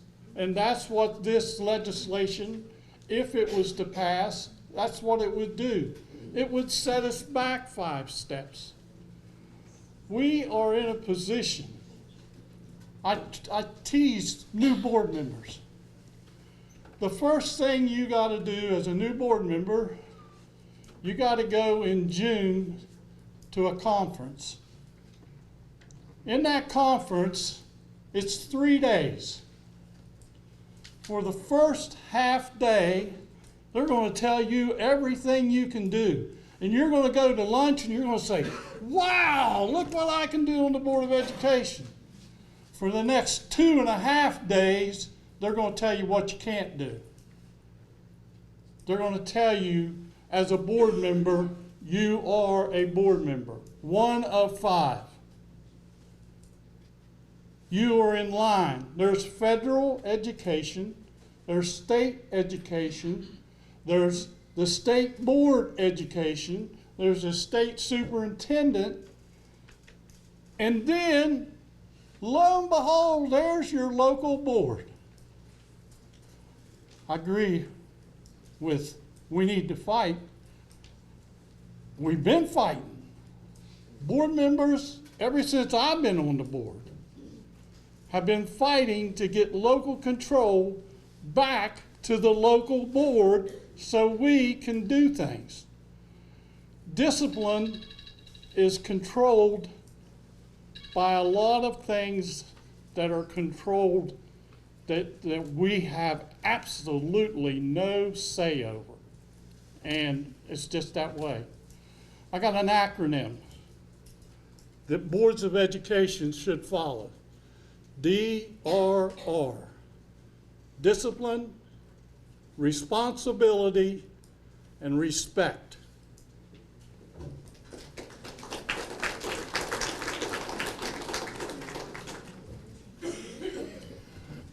Jeannie Dreisbach.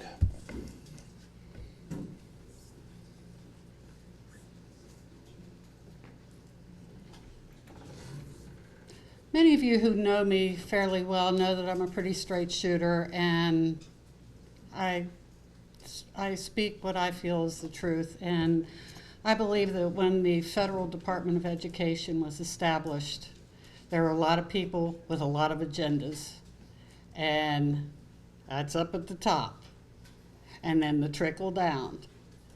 And first thing that I learned when we went to a state board of Association conference, a gentleman who was speaking with us, an attorney who for the state board, said, folks, as school board members, you have no more power than the guy walking down the street. Well, like Deborah, I was always used to being on the other side of the desk as a teacher or an administrator. And it became even more clear during the events of the past few years, or the past couple years. What goes on in, what's happening in Kanawha County is not what's happening in Preston County. What happens in Hardy County is different from Preston County. Mon County, we're all different. We're all our own entities, our own demographics, and local control is what we desire. That's what's best for our kids. But if that legislation passes, here come the agendas, and you know, you got your have counties, your have not counties, and so local control is where I come from. But I hope for it. Thank you. And Jeff Zigray.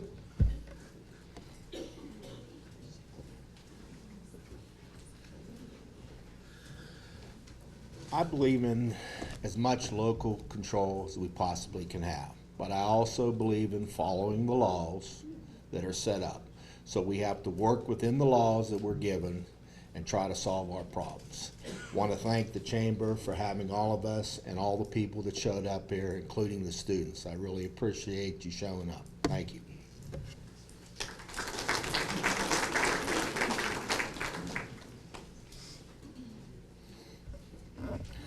Lucas Tatham.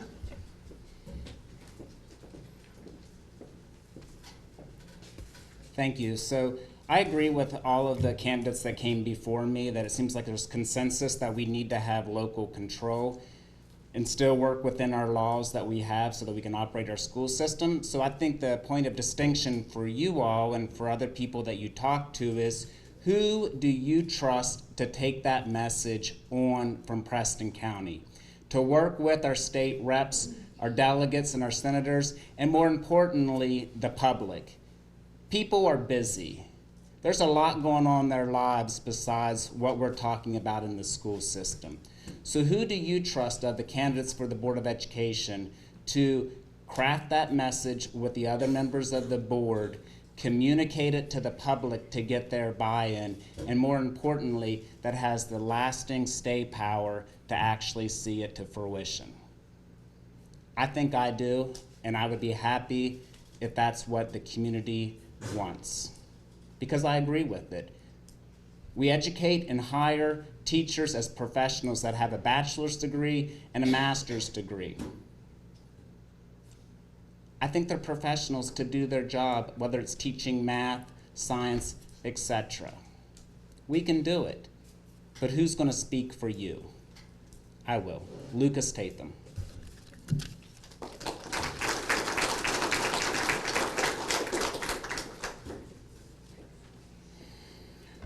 Nathan Moore.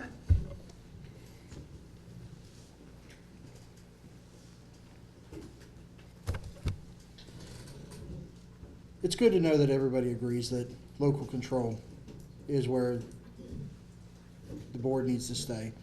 I think we can all agree that we've seen in the last couple of years, more government is never a good thing. So sending it down from the state, from the federal government, it's never going to end well for us here at the local level. One step forward and 4 steps back, that's an unacceptable way of doing things. If you're going to send somebody to fight, send somebody that's going to stand up and see success taken all the way. I stand for the parents of the children of this school, and I would greatly appreciate your vote. Again, vote for Nathan Moore. Thank you.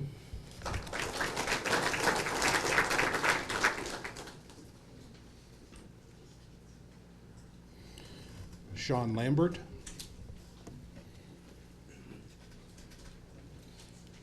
I believe that there needs to be both, actually. I'm going to step outside the box of everybody else for a minute. We do need local control on the school board. I 100% agree with that. but there also, everything that we do in life, there has to be a starting point and it comes down. You at your job, your boss tells you what to do. You get the job done, the customer's happy. It's no different. You're gonna have, we have state funding, we have federal funding, we have county funding. So that automatically makes all three entities as a part. Now, to what level should they be involved? There again, that's those little problems that need to be spearheaded and people need to take on. This board, if elected, we need to look at that and say, hey, we need to fight for this in Charleston, we need to fight with this at the federal level, but you're gonna have all three. I mean, all three is always gonna be involved. You're not gonna change that, and we just need to take what we can accomplish and go with that to make a better foundation and a better school system in Preston County. You have to work with the feds and you have to work with the state. You're not gonna get out of it no matter what you do or what you say. So you have to take the best of what you can get from them and give them the best that you can offer them to help them change the legislation to make it match what you need on the local level. But I do agree that the local level does need to be in control of their local schools. Thank you.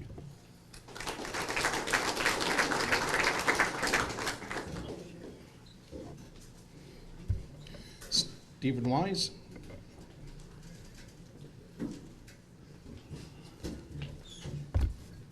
Well, I'm glad I had so much time to think about this, and I'm glad I had a little time to cool off.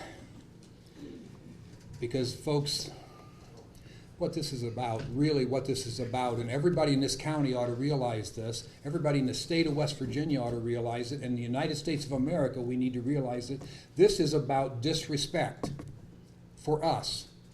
Yeah, we know we can take care of our schools ourselves. We don't need Charleston to tell us all these things that we have to do. But have they ever respected us? And especially, more than ever, the last 2 years, we have seen the opportunity to control our own lives in the United States of America slide away. And folks, I want to tell you, we have got to stand up to this. We can't just say that's the way it's been. We can't just say that's the way it's going to head. We've got to get used to this. No, we do not have to get used to this. It scares me personally, as an American citizen, as a father, as a grandfather, it scares me to think where we'll be 10 years from now if we keep letting this happen. And make no mistake, it is about disrespect. People don't think, our elected officials do not believe that we can control our own lives. We have to make sure they hear that message loud and clear, and we've got to dig our heels in, and if for every inch they want to take from us, they're going to have to work hard for that. I have 30 seconds, right? We must stop the steady loss of local control. And I am not just one person. I will not just be one person on the board. I will stand with 19,000 registered voters in Preston County and 32,000 residents of Preston County. And if we stand together, we can do something. Help me. Let's stand together. Thank you.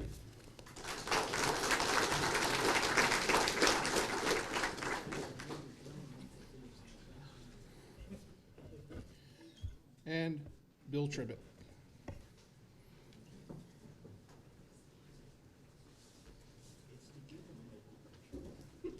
I do just want to mention, I found out tonight that I graduated high school with Mr. Hoger's uncle. We went to high school together. Name one thing that the federal government has ever taken control of that has been successful. Everything they touch goes downhill. But we sold ourselves away. I agree. We need local control of our schools. We need to teach our children what we want our children to learn. But if you look at it, out of the about $50 million budget we have, only $12 million of it comes from us. We get $30.8 million from the state. And every time they write one of these laws, they want a little more power. They want a little more control. We get $5 million from the federal government. Every time we take money from them, they want a little more control. They want a little more power. But as Sean said, we have to live with it because we have a $50 million budget here and we only provide $12 million of it. But we need to stand up and fight for our rights to teach our kids what we want to teach them. We don't want our kids to be indoctrinated. We want them educated. We don't want people telling our kids what to think. We need to teach them how to think. Be independent. Learn. Okay?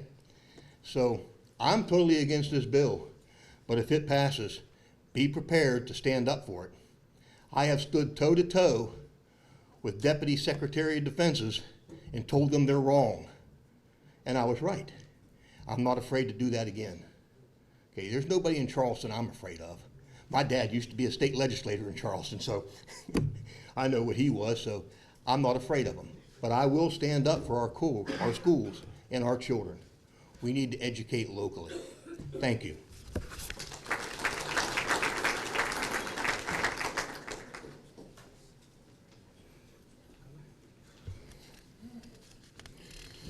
All right, so we come now to the final race for the evening for one seat on the county commission. This is a 6-year position and it is a partisan race. All 4 who are running are Republicans, and I believe all 4 are here tonight. So first is Dwayne Bischoff of Brewston Mills.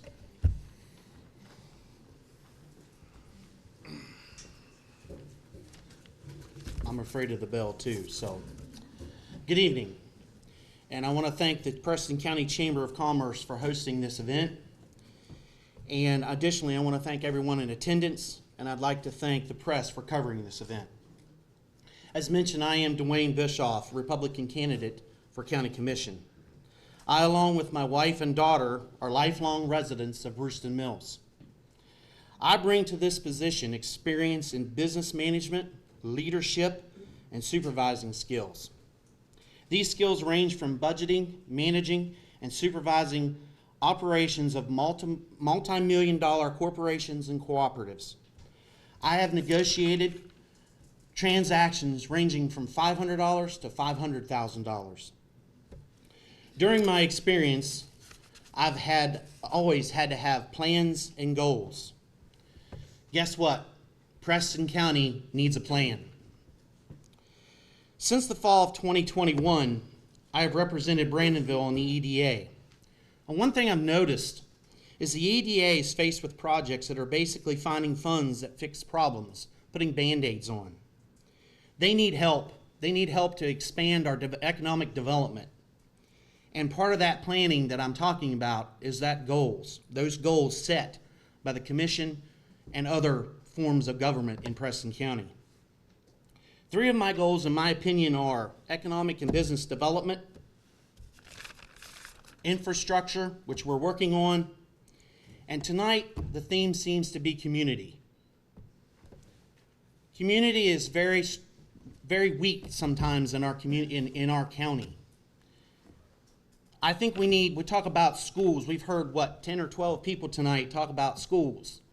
And we need to be able to work with our school system as a county commission. 71% of our tax dollars goes to the board, and we need to help them. Law enforcement is a must. We need area watch programs to be revitalized and come to fruition and help throughout our county. We need to help our fire, our EMS, and most importantly, we need to become volunteers. Volunteering is a thing of the past, and we need to revitalize it. Even if I don't have your vote, I ask that you please vote, because there are many people, including in this room, that sacrificed the right to vote, and we must do so. Thank you.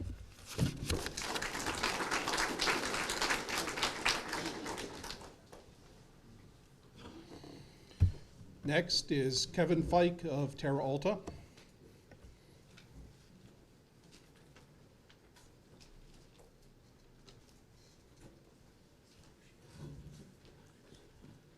Good evening, everybody. I'd like to thank the Chamber for putting on the event that they have, and the people who are here to attend. And I'd like to say a special thing. I don't know that I've ever seen anything like Coach Tennant and that group of kids back there come to a meeting like this. I think that's extremely important, to go through the education process and educate yourself when it comes to voting. My name is Kevin Fike. I'm a lifelong resident of Preston County as well, born and raised in Terra Alta. My wife Carla and I have lived in this county for, well, she's a lifelong resident as well. We have raised 3 children. They've been here the entire time, and they're currently raising what I was blessed with at the back end of it, which is 7 grandchildren, which is one of the reasons that I decided finally to make the jump and file to run for the county commission. I thought about it for a long time. We've heard a lot of common theme and from a lot of different folks here this evening, and the most important one to me, specific to the county commission, is we need to figure out a way to grow Preston County for our children, for our residents. Let's get to work. Mr. Bischoff mentioned the infrastructure work that's being done. There has been an awful lot of positive work done, but that fight's not over. In fact, I heard another candidate, and I don't remember who it was, talk about how atrocious the roads in Preston County are. We're asking our law enforcement officers to traverse those roads and be on the spot at the drop of a hat. And if they're not, they're the bad guy. We've got to do better than that.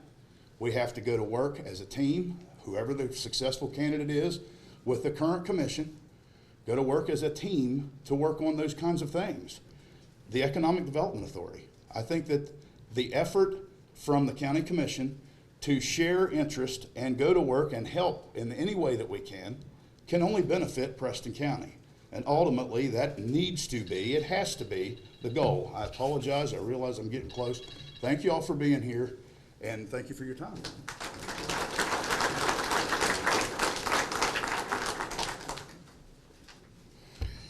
And now we have Tim Moore of Albright. Good evening, everyone. My name is Tim Moore. I know most of you probably don't know who I am. I work a lot. I work for a great company here, right here in Kingwood, Preston Contractors. They do know I am running. They have already stated that they will work with me if I am elected. I will be able to make this into my schedule. We will make Preston County better. I'm a veteran of the Marine Corps for 5 years, so I know about leadership. I know how to get things accomplished. If you put me on a mission, it will be succeeded. You know, my biggest thing with Preston County, you know, yes, schools is bad, roads are bad, but look at our first responders. What kind of equipment do they have? What kind of raises do they get? We need to help them out. We need to push, not for levies, not for this. Instead of making new jobs with new salaries, let's bring that money back and give it to the people who need it, who are giving their life and putting their life on the line.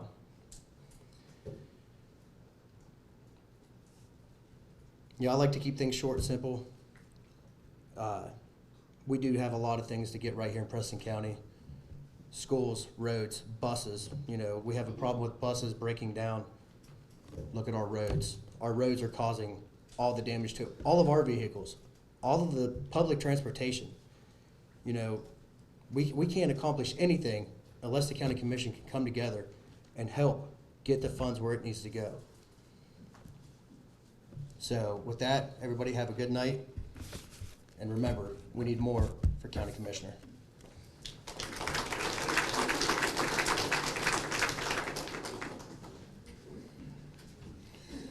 And finally, Hunter Thomas of Brewston Mills.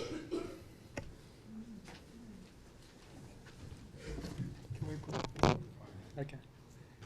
They saved the best for last. Hello. My name is Hunter Thomas. I was the first candidate to make my intentions known when I filed for pre-candidacy 7 months ago.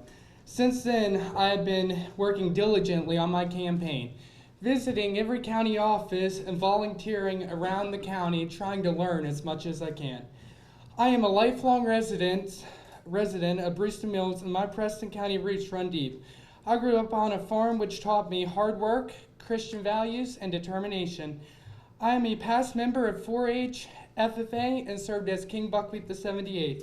I'm a current member of Shady Grove Church, Brewston Lions Club, and I am assistant leader for 4-H and volunteer for various community organizations.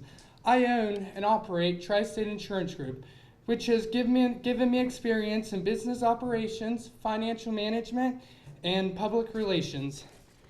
I am community-minded and serve in a leadership capacity for several community organizations around the county. I'm a good listener and communicator. I'm solution-oriented. I have the ability to work with others, and I offer a fresh perspective to age-old issues. The County Commission is the governing body of Preston County and the front line of local government. If elected, some of my goals are as follows. Proper maintenance of the county-owned property and facilities. Responsible management of adequate funding for county offices. Responsible oversight of tax dollars. Support of community services. Lobbying for state funding such as roads and local programs. Support economic growth. Support law enforcement and first responders. Support our youth, and above all, be open, responsive, and accountable to the citizens of Preston County. I want to use my assets to serve the citizens of Preston County. Come May 10th, vote for a future, vote Hunter Thomas for Preston County Commission. Thank you.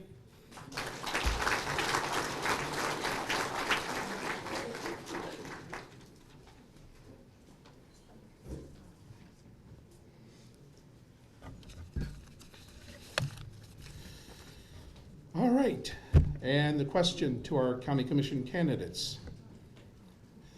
Regionalization is a term growing in popularity as municipal budgets shrink and it becomes harder and harder to find people willing to serve in the town governments. Should the county take the lead in consolidating duplicated efforts to save money? And if so, in what areas? And Mr. Bischoff.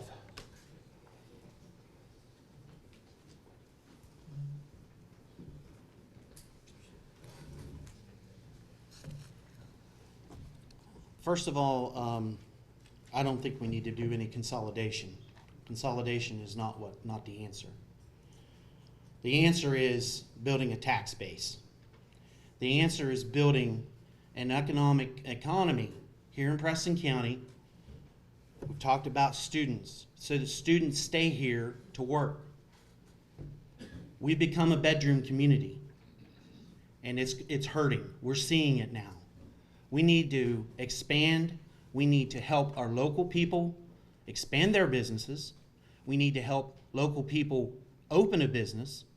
We need to help and encourage people from out of the county to bring their businesses here, because I hear a lot of words in Charleston about how many businesses are over along the Ohio River or down in the Kanawha Valley. Why not bring them to Preston County? We got to get an economic base here, okay? Folks, regionalizing, that's not the answer. We've got to stimulate our economy. We've got to go out, and guess what we have to do? We have to be salesmen. We have to sell Preston County to businesses and other people to live here, to come here and work. We have to be able to get businesses to come here and provide the middle class income that it requires to stabilize our economy here as a county.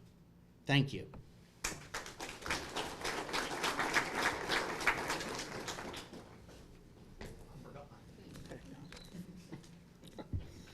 All right, Kevin Fike.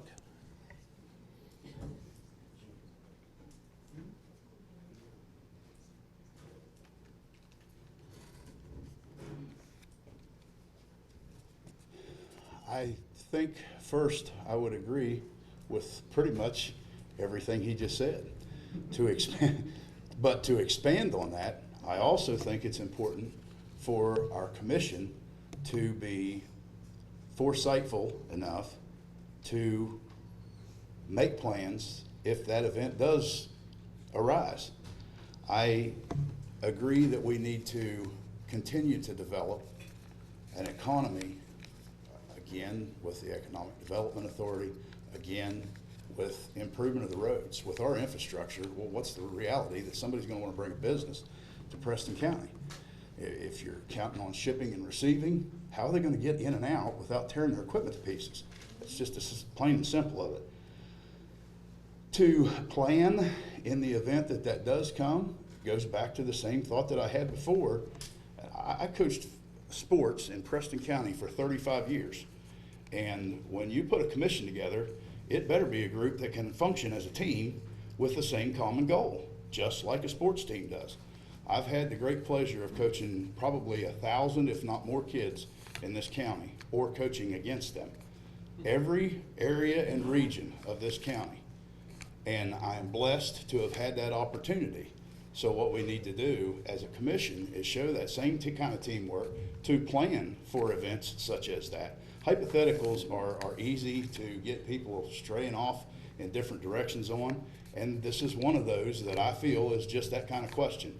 Not trying to be disrespectful in any way, shape, or form, but showing a team approach to what is the best to benefit the residents of Preston County, including our youth.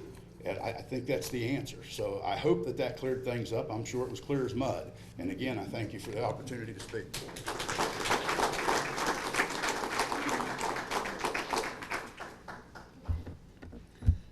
Tim Moore.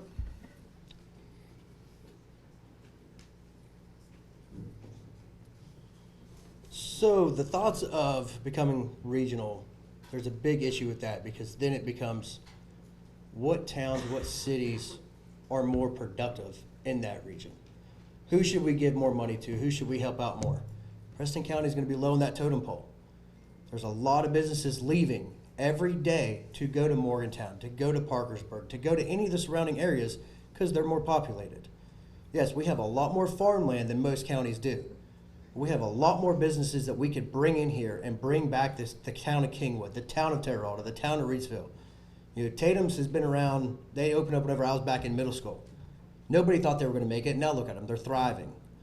You know, bring in a small business, help them out. Let's help get Preston County back to where we need to be. It goes without saying, you know, everybody else has said it. You want to keep it as low as possible. You want to keep it local. You don't want to make it regional. The more people you have coming in, the worse it's going to be. You want to have your small commission to listen to the people of the county. That way we can try to make it better. So that's my opinion on it. I think we should keep it local, keep the region stuff out of it. Let us handle our town. Let the people who love this place make it great again. Thank you.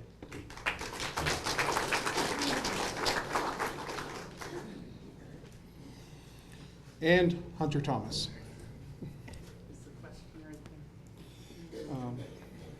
Yes, well, right there.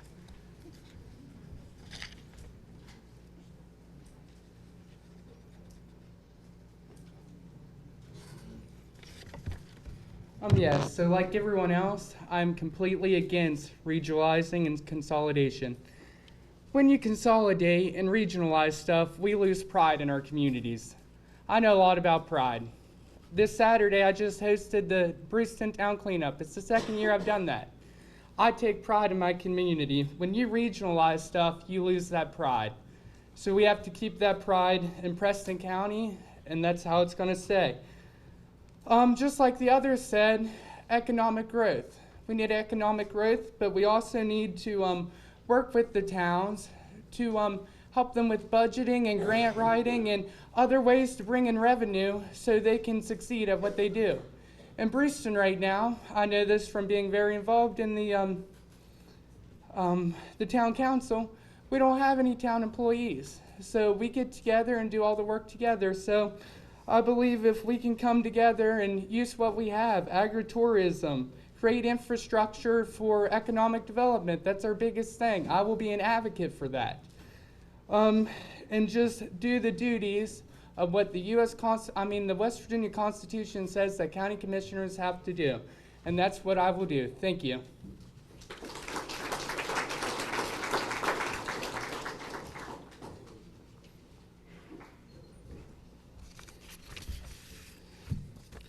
All right, that brings us to the end of the regular questions. We've heard from all the candidates, and we're doing a lot better than I thought we would have. So we've got time for a couple of the audience submitted questions. In this case, to keep things running smoothly, we have questions for 3 of the races, and I think we can get through at least 2 of those. We will reduce the answer time to 1 minute. And let us go back to the magistrate candidates. And the question will be, how will you address the drug problem and repeat offenders? And we'll go in reverse order and ask Scott Funk first.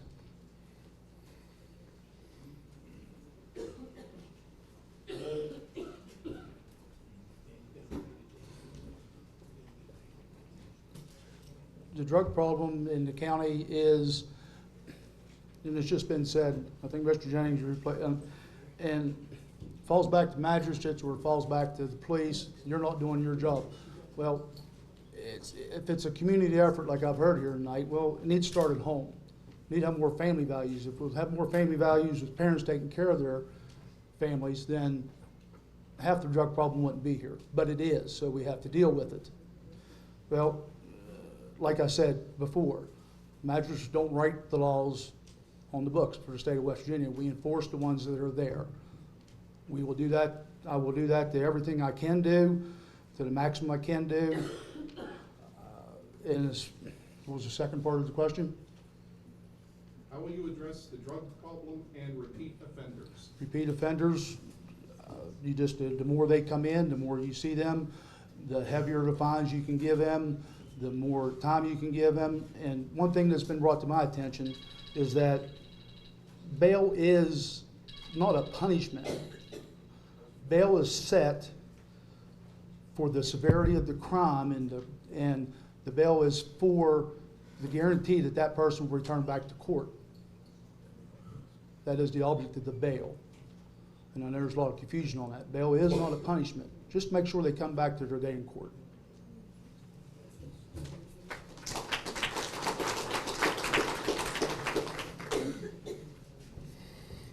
And Cindy McCroby.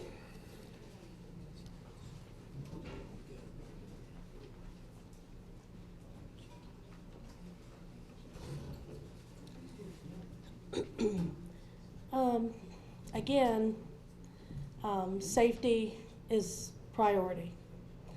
And yes, you, as a magistrate, you have to follow the law. And Scott's right, you know, bond and bail are not a punishment. However, they are a guarantee.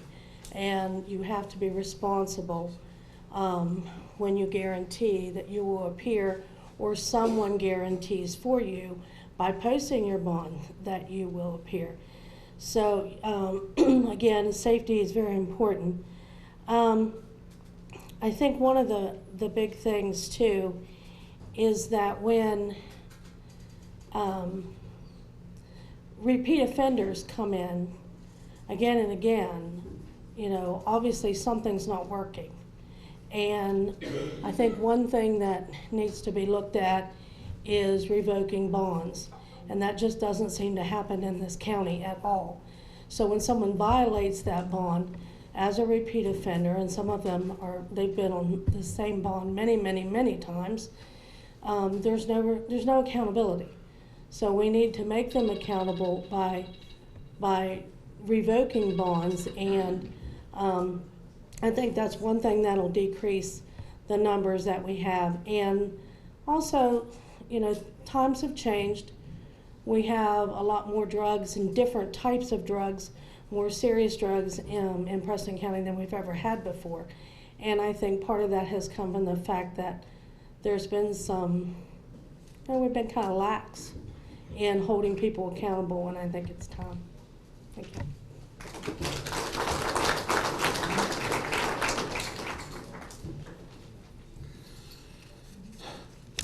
All right, we're going to zip back to the county commission because this is Preston County, and you cannot have a candidate forum in Preston County without asking a road question. So, how will you work with the state to address road conditions and how roads are chosen to be paved? So, Hunter Thomas.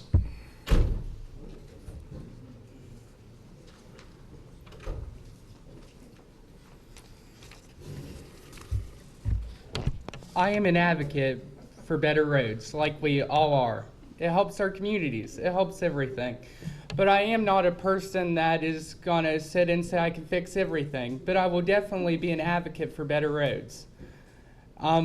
So I have good connections with everyone, good connections with state officials, and I will be an advocate to state officials and anyone for better roads to get Preston County's voice heard. A lot of people don't know me, but I'm a business owner. I'm young, started my business when I was 18 years old. And I just keep going and I'm driven, and that's what I'll do when I fight for our roads. Far as roads being chosen, which roads are chosen to be paved, I think that comes from our region, our district, and they decide on that process, and they probably base it off of some people's complaints too, but I can't speak on that because I don't know 100% of that answer. Thank you.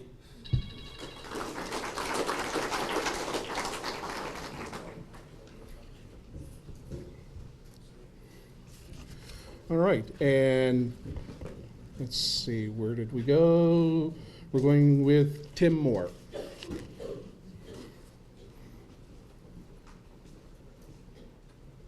So with the issues of the roads, the company that I work for, we do pave roads, pave parking lots. I know a few contacts. Most of the time the roads are chosen by setting up some type of vehicle monitor. How many vehicles travel this road a day? You know, let's take a look at the heavily traveled roads and then we work our way down. Now I know most of the places, it's the roads that don't get traveled that get the most neglect. You know, I think we should find some type of group. Hey, let's travel Preston County. Let's make a list of what roads are the worst. Then let's all go, let's all decide, hey, this is what we need to do. This is the roads we need. What can you help us? Preston County can't afford everything. Let's start putting it out to private bidders. Let them start coming in and helping us. They have the equipment, they have the experience. Let's use the resources around us. Maybe bring back some more business back to town. Use the roads to our advantage. Thank you.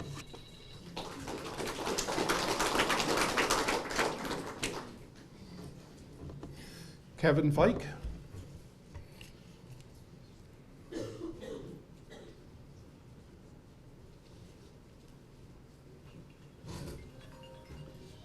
Now that you all have heard from me twice, I'm sure you understand that I'm not a polished politician. So I'm going to answer this as honestly as I can.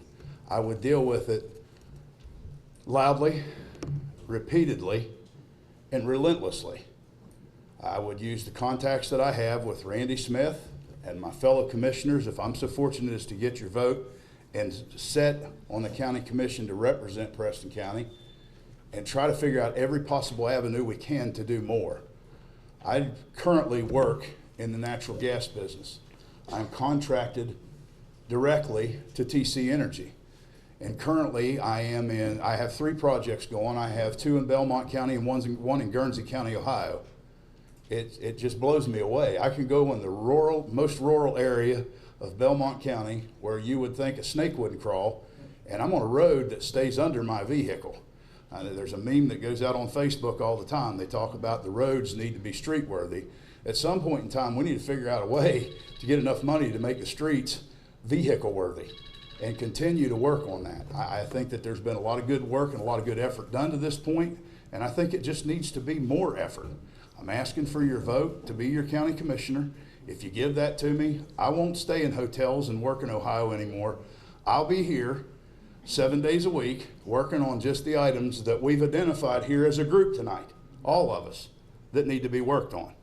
Shared effort with the county, efforts with the county commission, shared effort with the Board of Education. I told you I've got 7 grandchildren yet to come through. I've had 3 sons graduate from the system. I've got young men and women in this room. I apologize, I knew I was going to get it. I've got young men and women in this room who have played for me during the time or competed against me, and that's who I want to go to bat for. All I'm asking is for your vote and a chance. Thank you.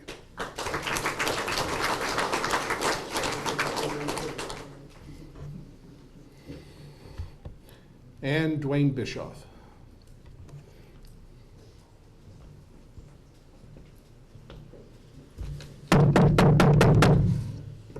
Hear that sound? That's the sound we need to make at the regional Department of Highways. That's the sound we need to make in the county highways. We need to be knocking on their doors and be the squeaky wheel that those roads are causing on our vehicles. I live on a road that got paved in 2019, I believe it was. The contractor, when he did this, I asked him, "Why aren't you going to berm it?" He said, "I can't. It's not in the contract." Are you kidding me? Just the other day, down the road from my house, it's crumbling away already in 3 years from the side. We've got to make these people accountable at the DOH. I get to travel in my job at the Department of Agriculture. I get to travel into Tucker and Randolph and other counties. They have good roads. Why can't we? Again, we need to knock on the doors, and we need to knock on the doors of the DOH, and we need to knock on the doors in Charleston and see what is going on. Like Randy Smith said, a year or so ago, fix the darn roads. Thank you.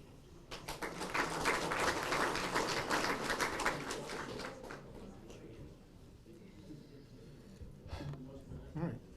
And the final question for this evening will go to the Board of Education candidates.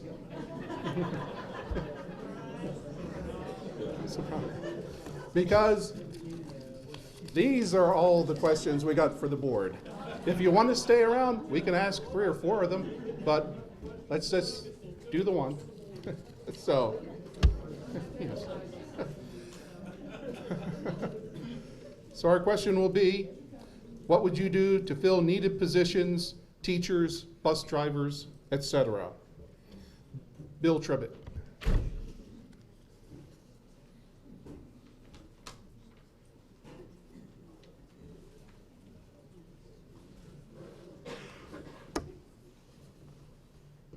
The one and only way we're going to entice teachers to come to Preston County is to give them a decent pay. I understand we can't even hire math teachers right now, okay? Math is fundamental to education. Same with bus drivers. We got to pay them a decent pay. So in order to do that, we've talked about it all evening. We got to increase the tax base of Preston County. How do we do that? Improve your schools, and you'll get people to move here with their families. You'll get businesses to come here. Okay, you'll have more people paying tax. But until you can pay the teachers, the bus drivers, and all the other staff a livable wage, we're going to have problems. Okay? Thank you.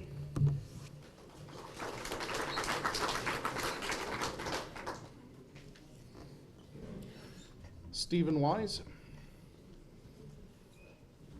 I'm just going to say all my life I worked for less money doing jobs that other people wouldn't do for the pay I was willing to take. And it wasn't because I was lesser qualified or lesser candidate. It was because I had a heart.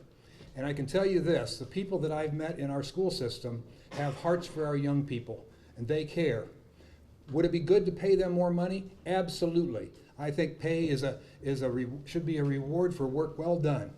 But I think the biggest challenge is to make sure that everyone that works in our school system feels respected for the job that they do. If I don't feel like it's important for me as a bus driver to get up in the morning and make sure those young people get to class so they can learn, then I've got bus driver problem. If the teachers don't feel like they're respected in the classroom, if they haven't been thanked enough by parents, if they haven't been thanked enough by their principal, if they haven't been thanked enough by other people in the school system, and parents especially, thanked for the job they do, I don't care how much you pay them. They're not going to be happy. We need to work to recruit people, go out and tell people what a great place this is to live and to work and to teach, the system, the school system, and then we need to work to make sure that the environment that they have to teach in is the very best possible for them. Thank you.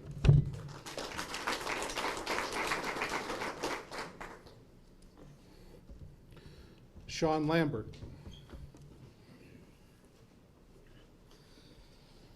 How do you fill those voids? That's tough because it's not just here in Preston County. It's not just across the state of West Virginia. It's across the entire country. And it's not just school teachers and bus drivers, but it's the cooks, it's the janitorial staff, it's the teachers' aides, It's not just the school systems, it's everything. It's hard to get people to work. So, as Mr. Wise said, you got to give them a great place that they want to come to work at. That's the first thing. If people don't want to come to work and they can't do a job where they feel proud, they're not going to come. And we do got to recruit people, but you know, pay might be the answer. But like he said, you can pay them all you want to pay them. If they don't feel respected and they don't feel welcome at work and feel like they're successful, they're not going to show up to work. They're going to go somewhere else to work. So we got to find a way to create a great environment for them to work in. If that is raising pay, then we need to look at that, but we got to look at the school and everything around it, not just one certain thing. Thank you.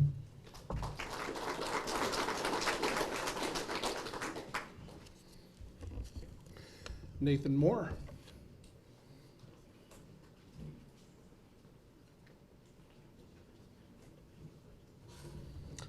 Sure, a raise in pay wouldn't hurt. I'm sure everybody would like a raise.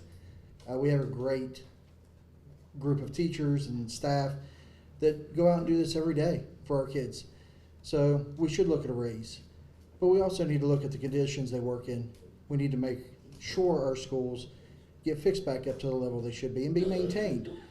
Recruiting would be a great thing. Something I've thought would be a great addition to Preston County would be a truck driving CDL school.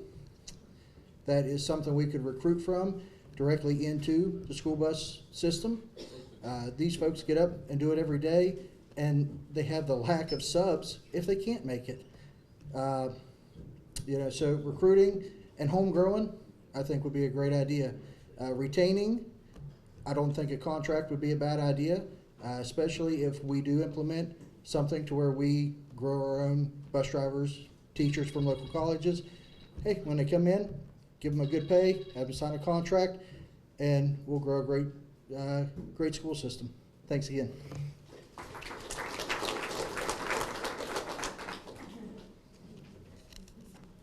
Lucas Tatham. Hello, and thank you again. I'll speak to this question from my point of reference. As I think Tim said earlier, a lot of people were surprised that Tatham's would survive by moving to Reidsville when we closed our Morgantown store and closed our Kingwood one and opened up in the middle. The reason we did that 15 years ago is because 15 years ago we were suffering from the challenge of finding employees that would work. We're an agriculture business, and our landscaping division would dig holes in the mud. And who wanted to do that, right? And live off of those wages. So trying to get people to work is something that I'm used to. And the one thing that I've found over the years is employees, more than pay, want to work for an employer and an organization that they believe in and that they have confidence in. And what I found is if I'm organized, if the board is organized and the county staff is organized, that'll go a long way in recruiting and retaining people to work in Preston County. And that's what I'll bring.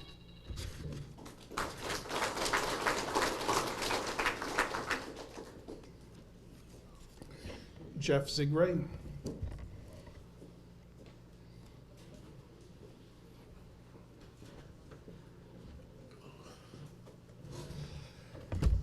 Big problem.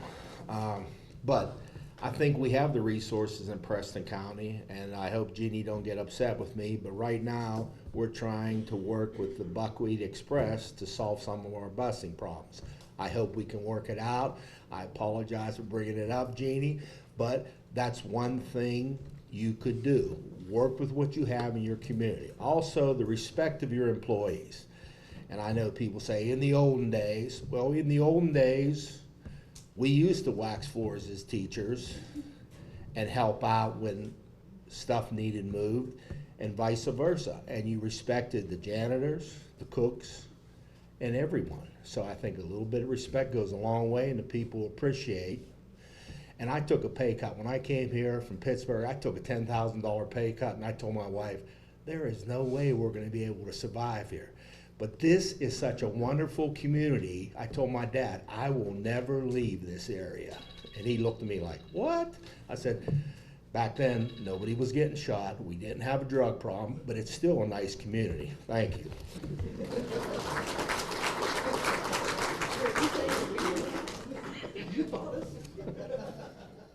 All right, Jeannie Dreisbach.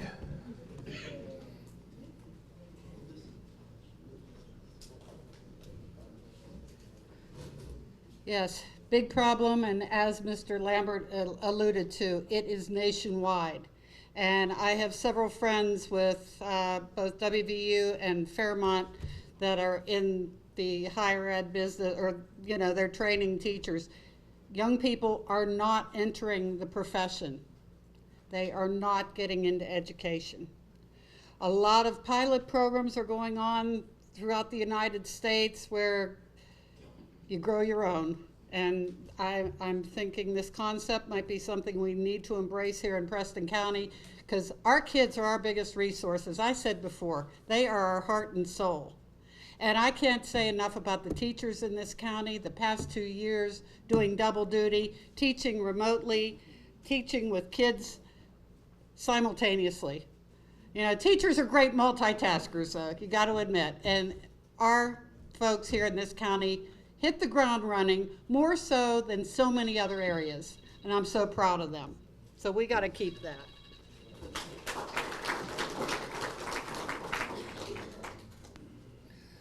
Jack Kime.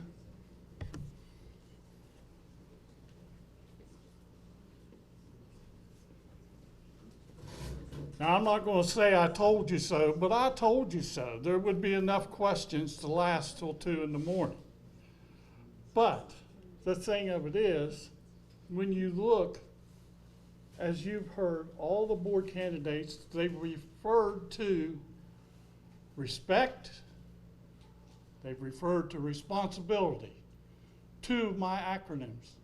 But discipline is the king, because that's what's driving teachers away. They don't have control of their classrooms. How can they teach in a classroom that they don't have control over? It's the discipline that they need help with. I serve on the executive committee of the West Virginia State School Boards Association. I'm the first person from Preston County to do that in the last 20 years. And one of the big questions is, how do we get discipline back in the classroom? And how do we get young people to want to be teachers? That's the 2 problems we're facing. And hopefully, somewhere there's an answer and we'll be able to get back, because one of the candidates was talking about the fact that we can't hire a math teacher. And if we don't have a math teacher, it's pretty hard to give a student the ability to grow up and be somebody. And that doesn't mean he has to be a rocket scientist. That just means he has to be an everyday person. And that's what we need, everyday students. I knew I was going to get you. All right, Deborah Felton.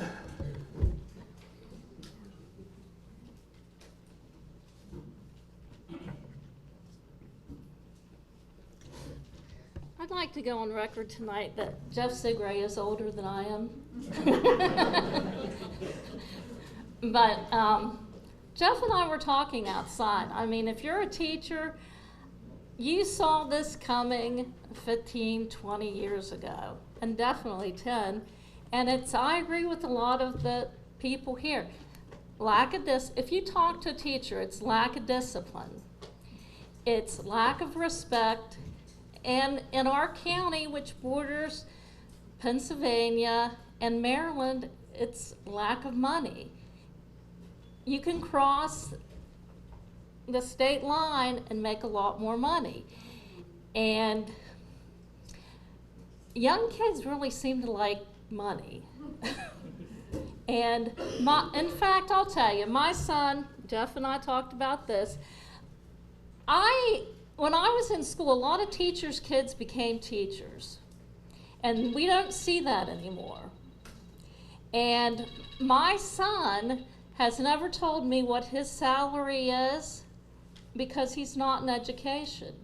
And he said, I don't want to hear a lecture. So it's that discipline, respect, and low pay. Thank you.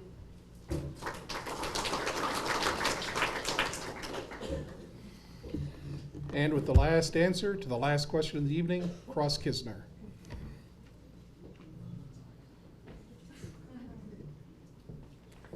I could talk for 10 minutes, but Carrie ain't gonna let me.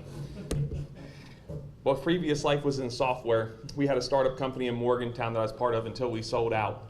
We had tons of talent come and work for us, not because we had more money. As a matter of fact, we had less money, but we had an environment that people wanted to be a part of. This is the #1 question I get asked as a CPA. How do I get and retain employees? First off, how many of you know that the Board of Education currently has had board meetings where they've had citizens and concerned parents volunteering to try to help with the cleanup at the school?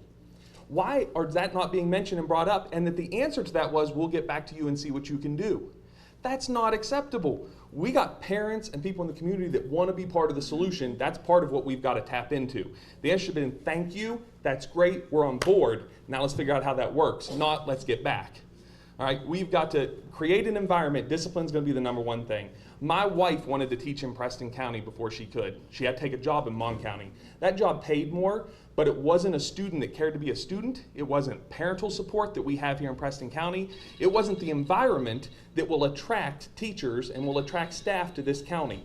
That's what we've got to focus. That is our highlight reel. That's what we got to sell, and that's how we can draw people in. Thank you.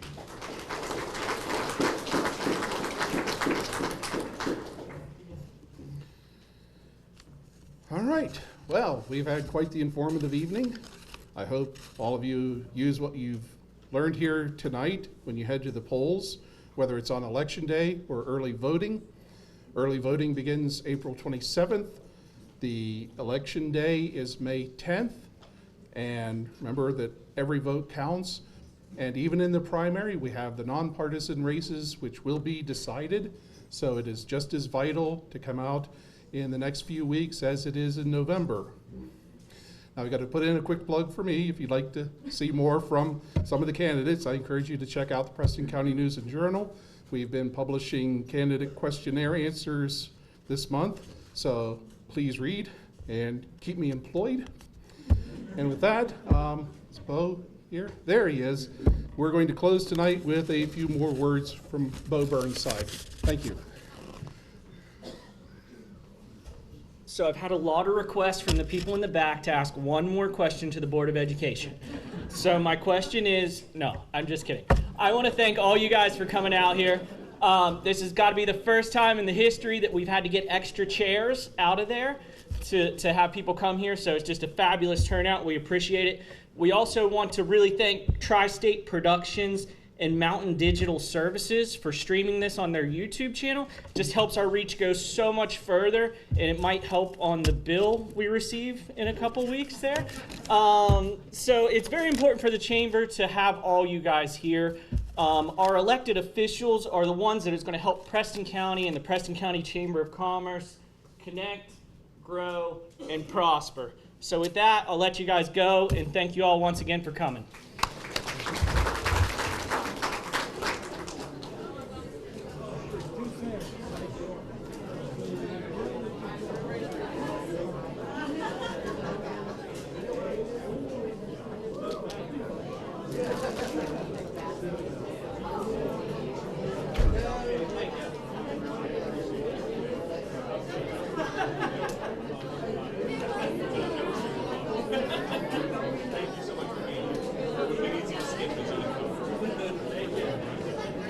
The answer is our internet. It's slow or worse, but you keep paying and hoping for better. Well, better is here, smoother and faster than a new highway. It's fiber optic cable. The cutting edge technology comes from Prodigy, and that's a Preston County company. Prodigy, better phone and internet through fiber optics. Call us to see if we are available in your area yet. 304-777-4444. Prodigy, the way internet should be. You want the best food for your family, right? Well, CGP Foods is an employee-owned West Virginia company serving Preston County for 20 years. Reedsville Shop and Save Express, Terralta Shop and Save Express, and Kingwood Save A Lot all offer fresh-cut daily meat, full-service slice-to-order deli items, and fresh fruits and vegetables in our produce departments. Plus, weekly specials help stretch your family's food dollar. And during these trying times, we're doing everything possible to keep our customers and employees safe. CGP Foods, the best for your family. Having more than 8 years of diverse experience, Dr. Forkran performs advanced laparoscopic procedures of the abdomen, including gallbladder, stomach, bowel, colon, liver, and pancreas. Dr. Forkran also performs endoscopies in our state-of-the-art endoscopy suite. Appointments are available now by calling 304-329-4701. What's worse than the roads around here? The answer is our internet. It's slow or worse, but you keep paying and hoping for better. Well, better is here. Smoother and faster than a new highway. It's fiber optic cable. The cutting edge technology comes from Prodigy, and that's a Preston County company. Prodigy, better phone and internet through fiber optics. Call us to see if we are available in your area yet. 304-777-4444. Prodigy, the way internet should be. You want the best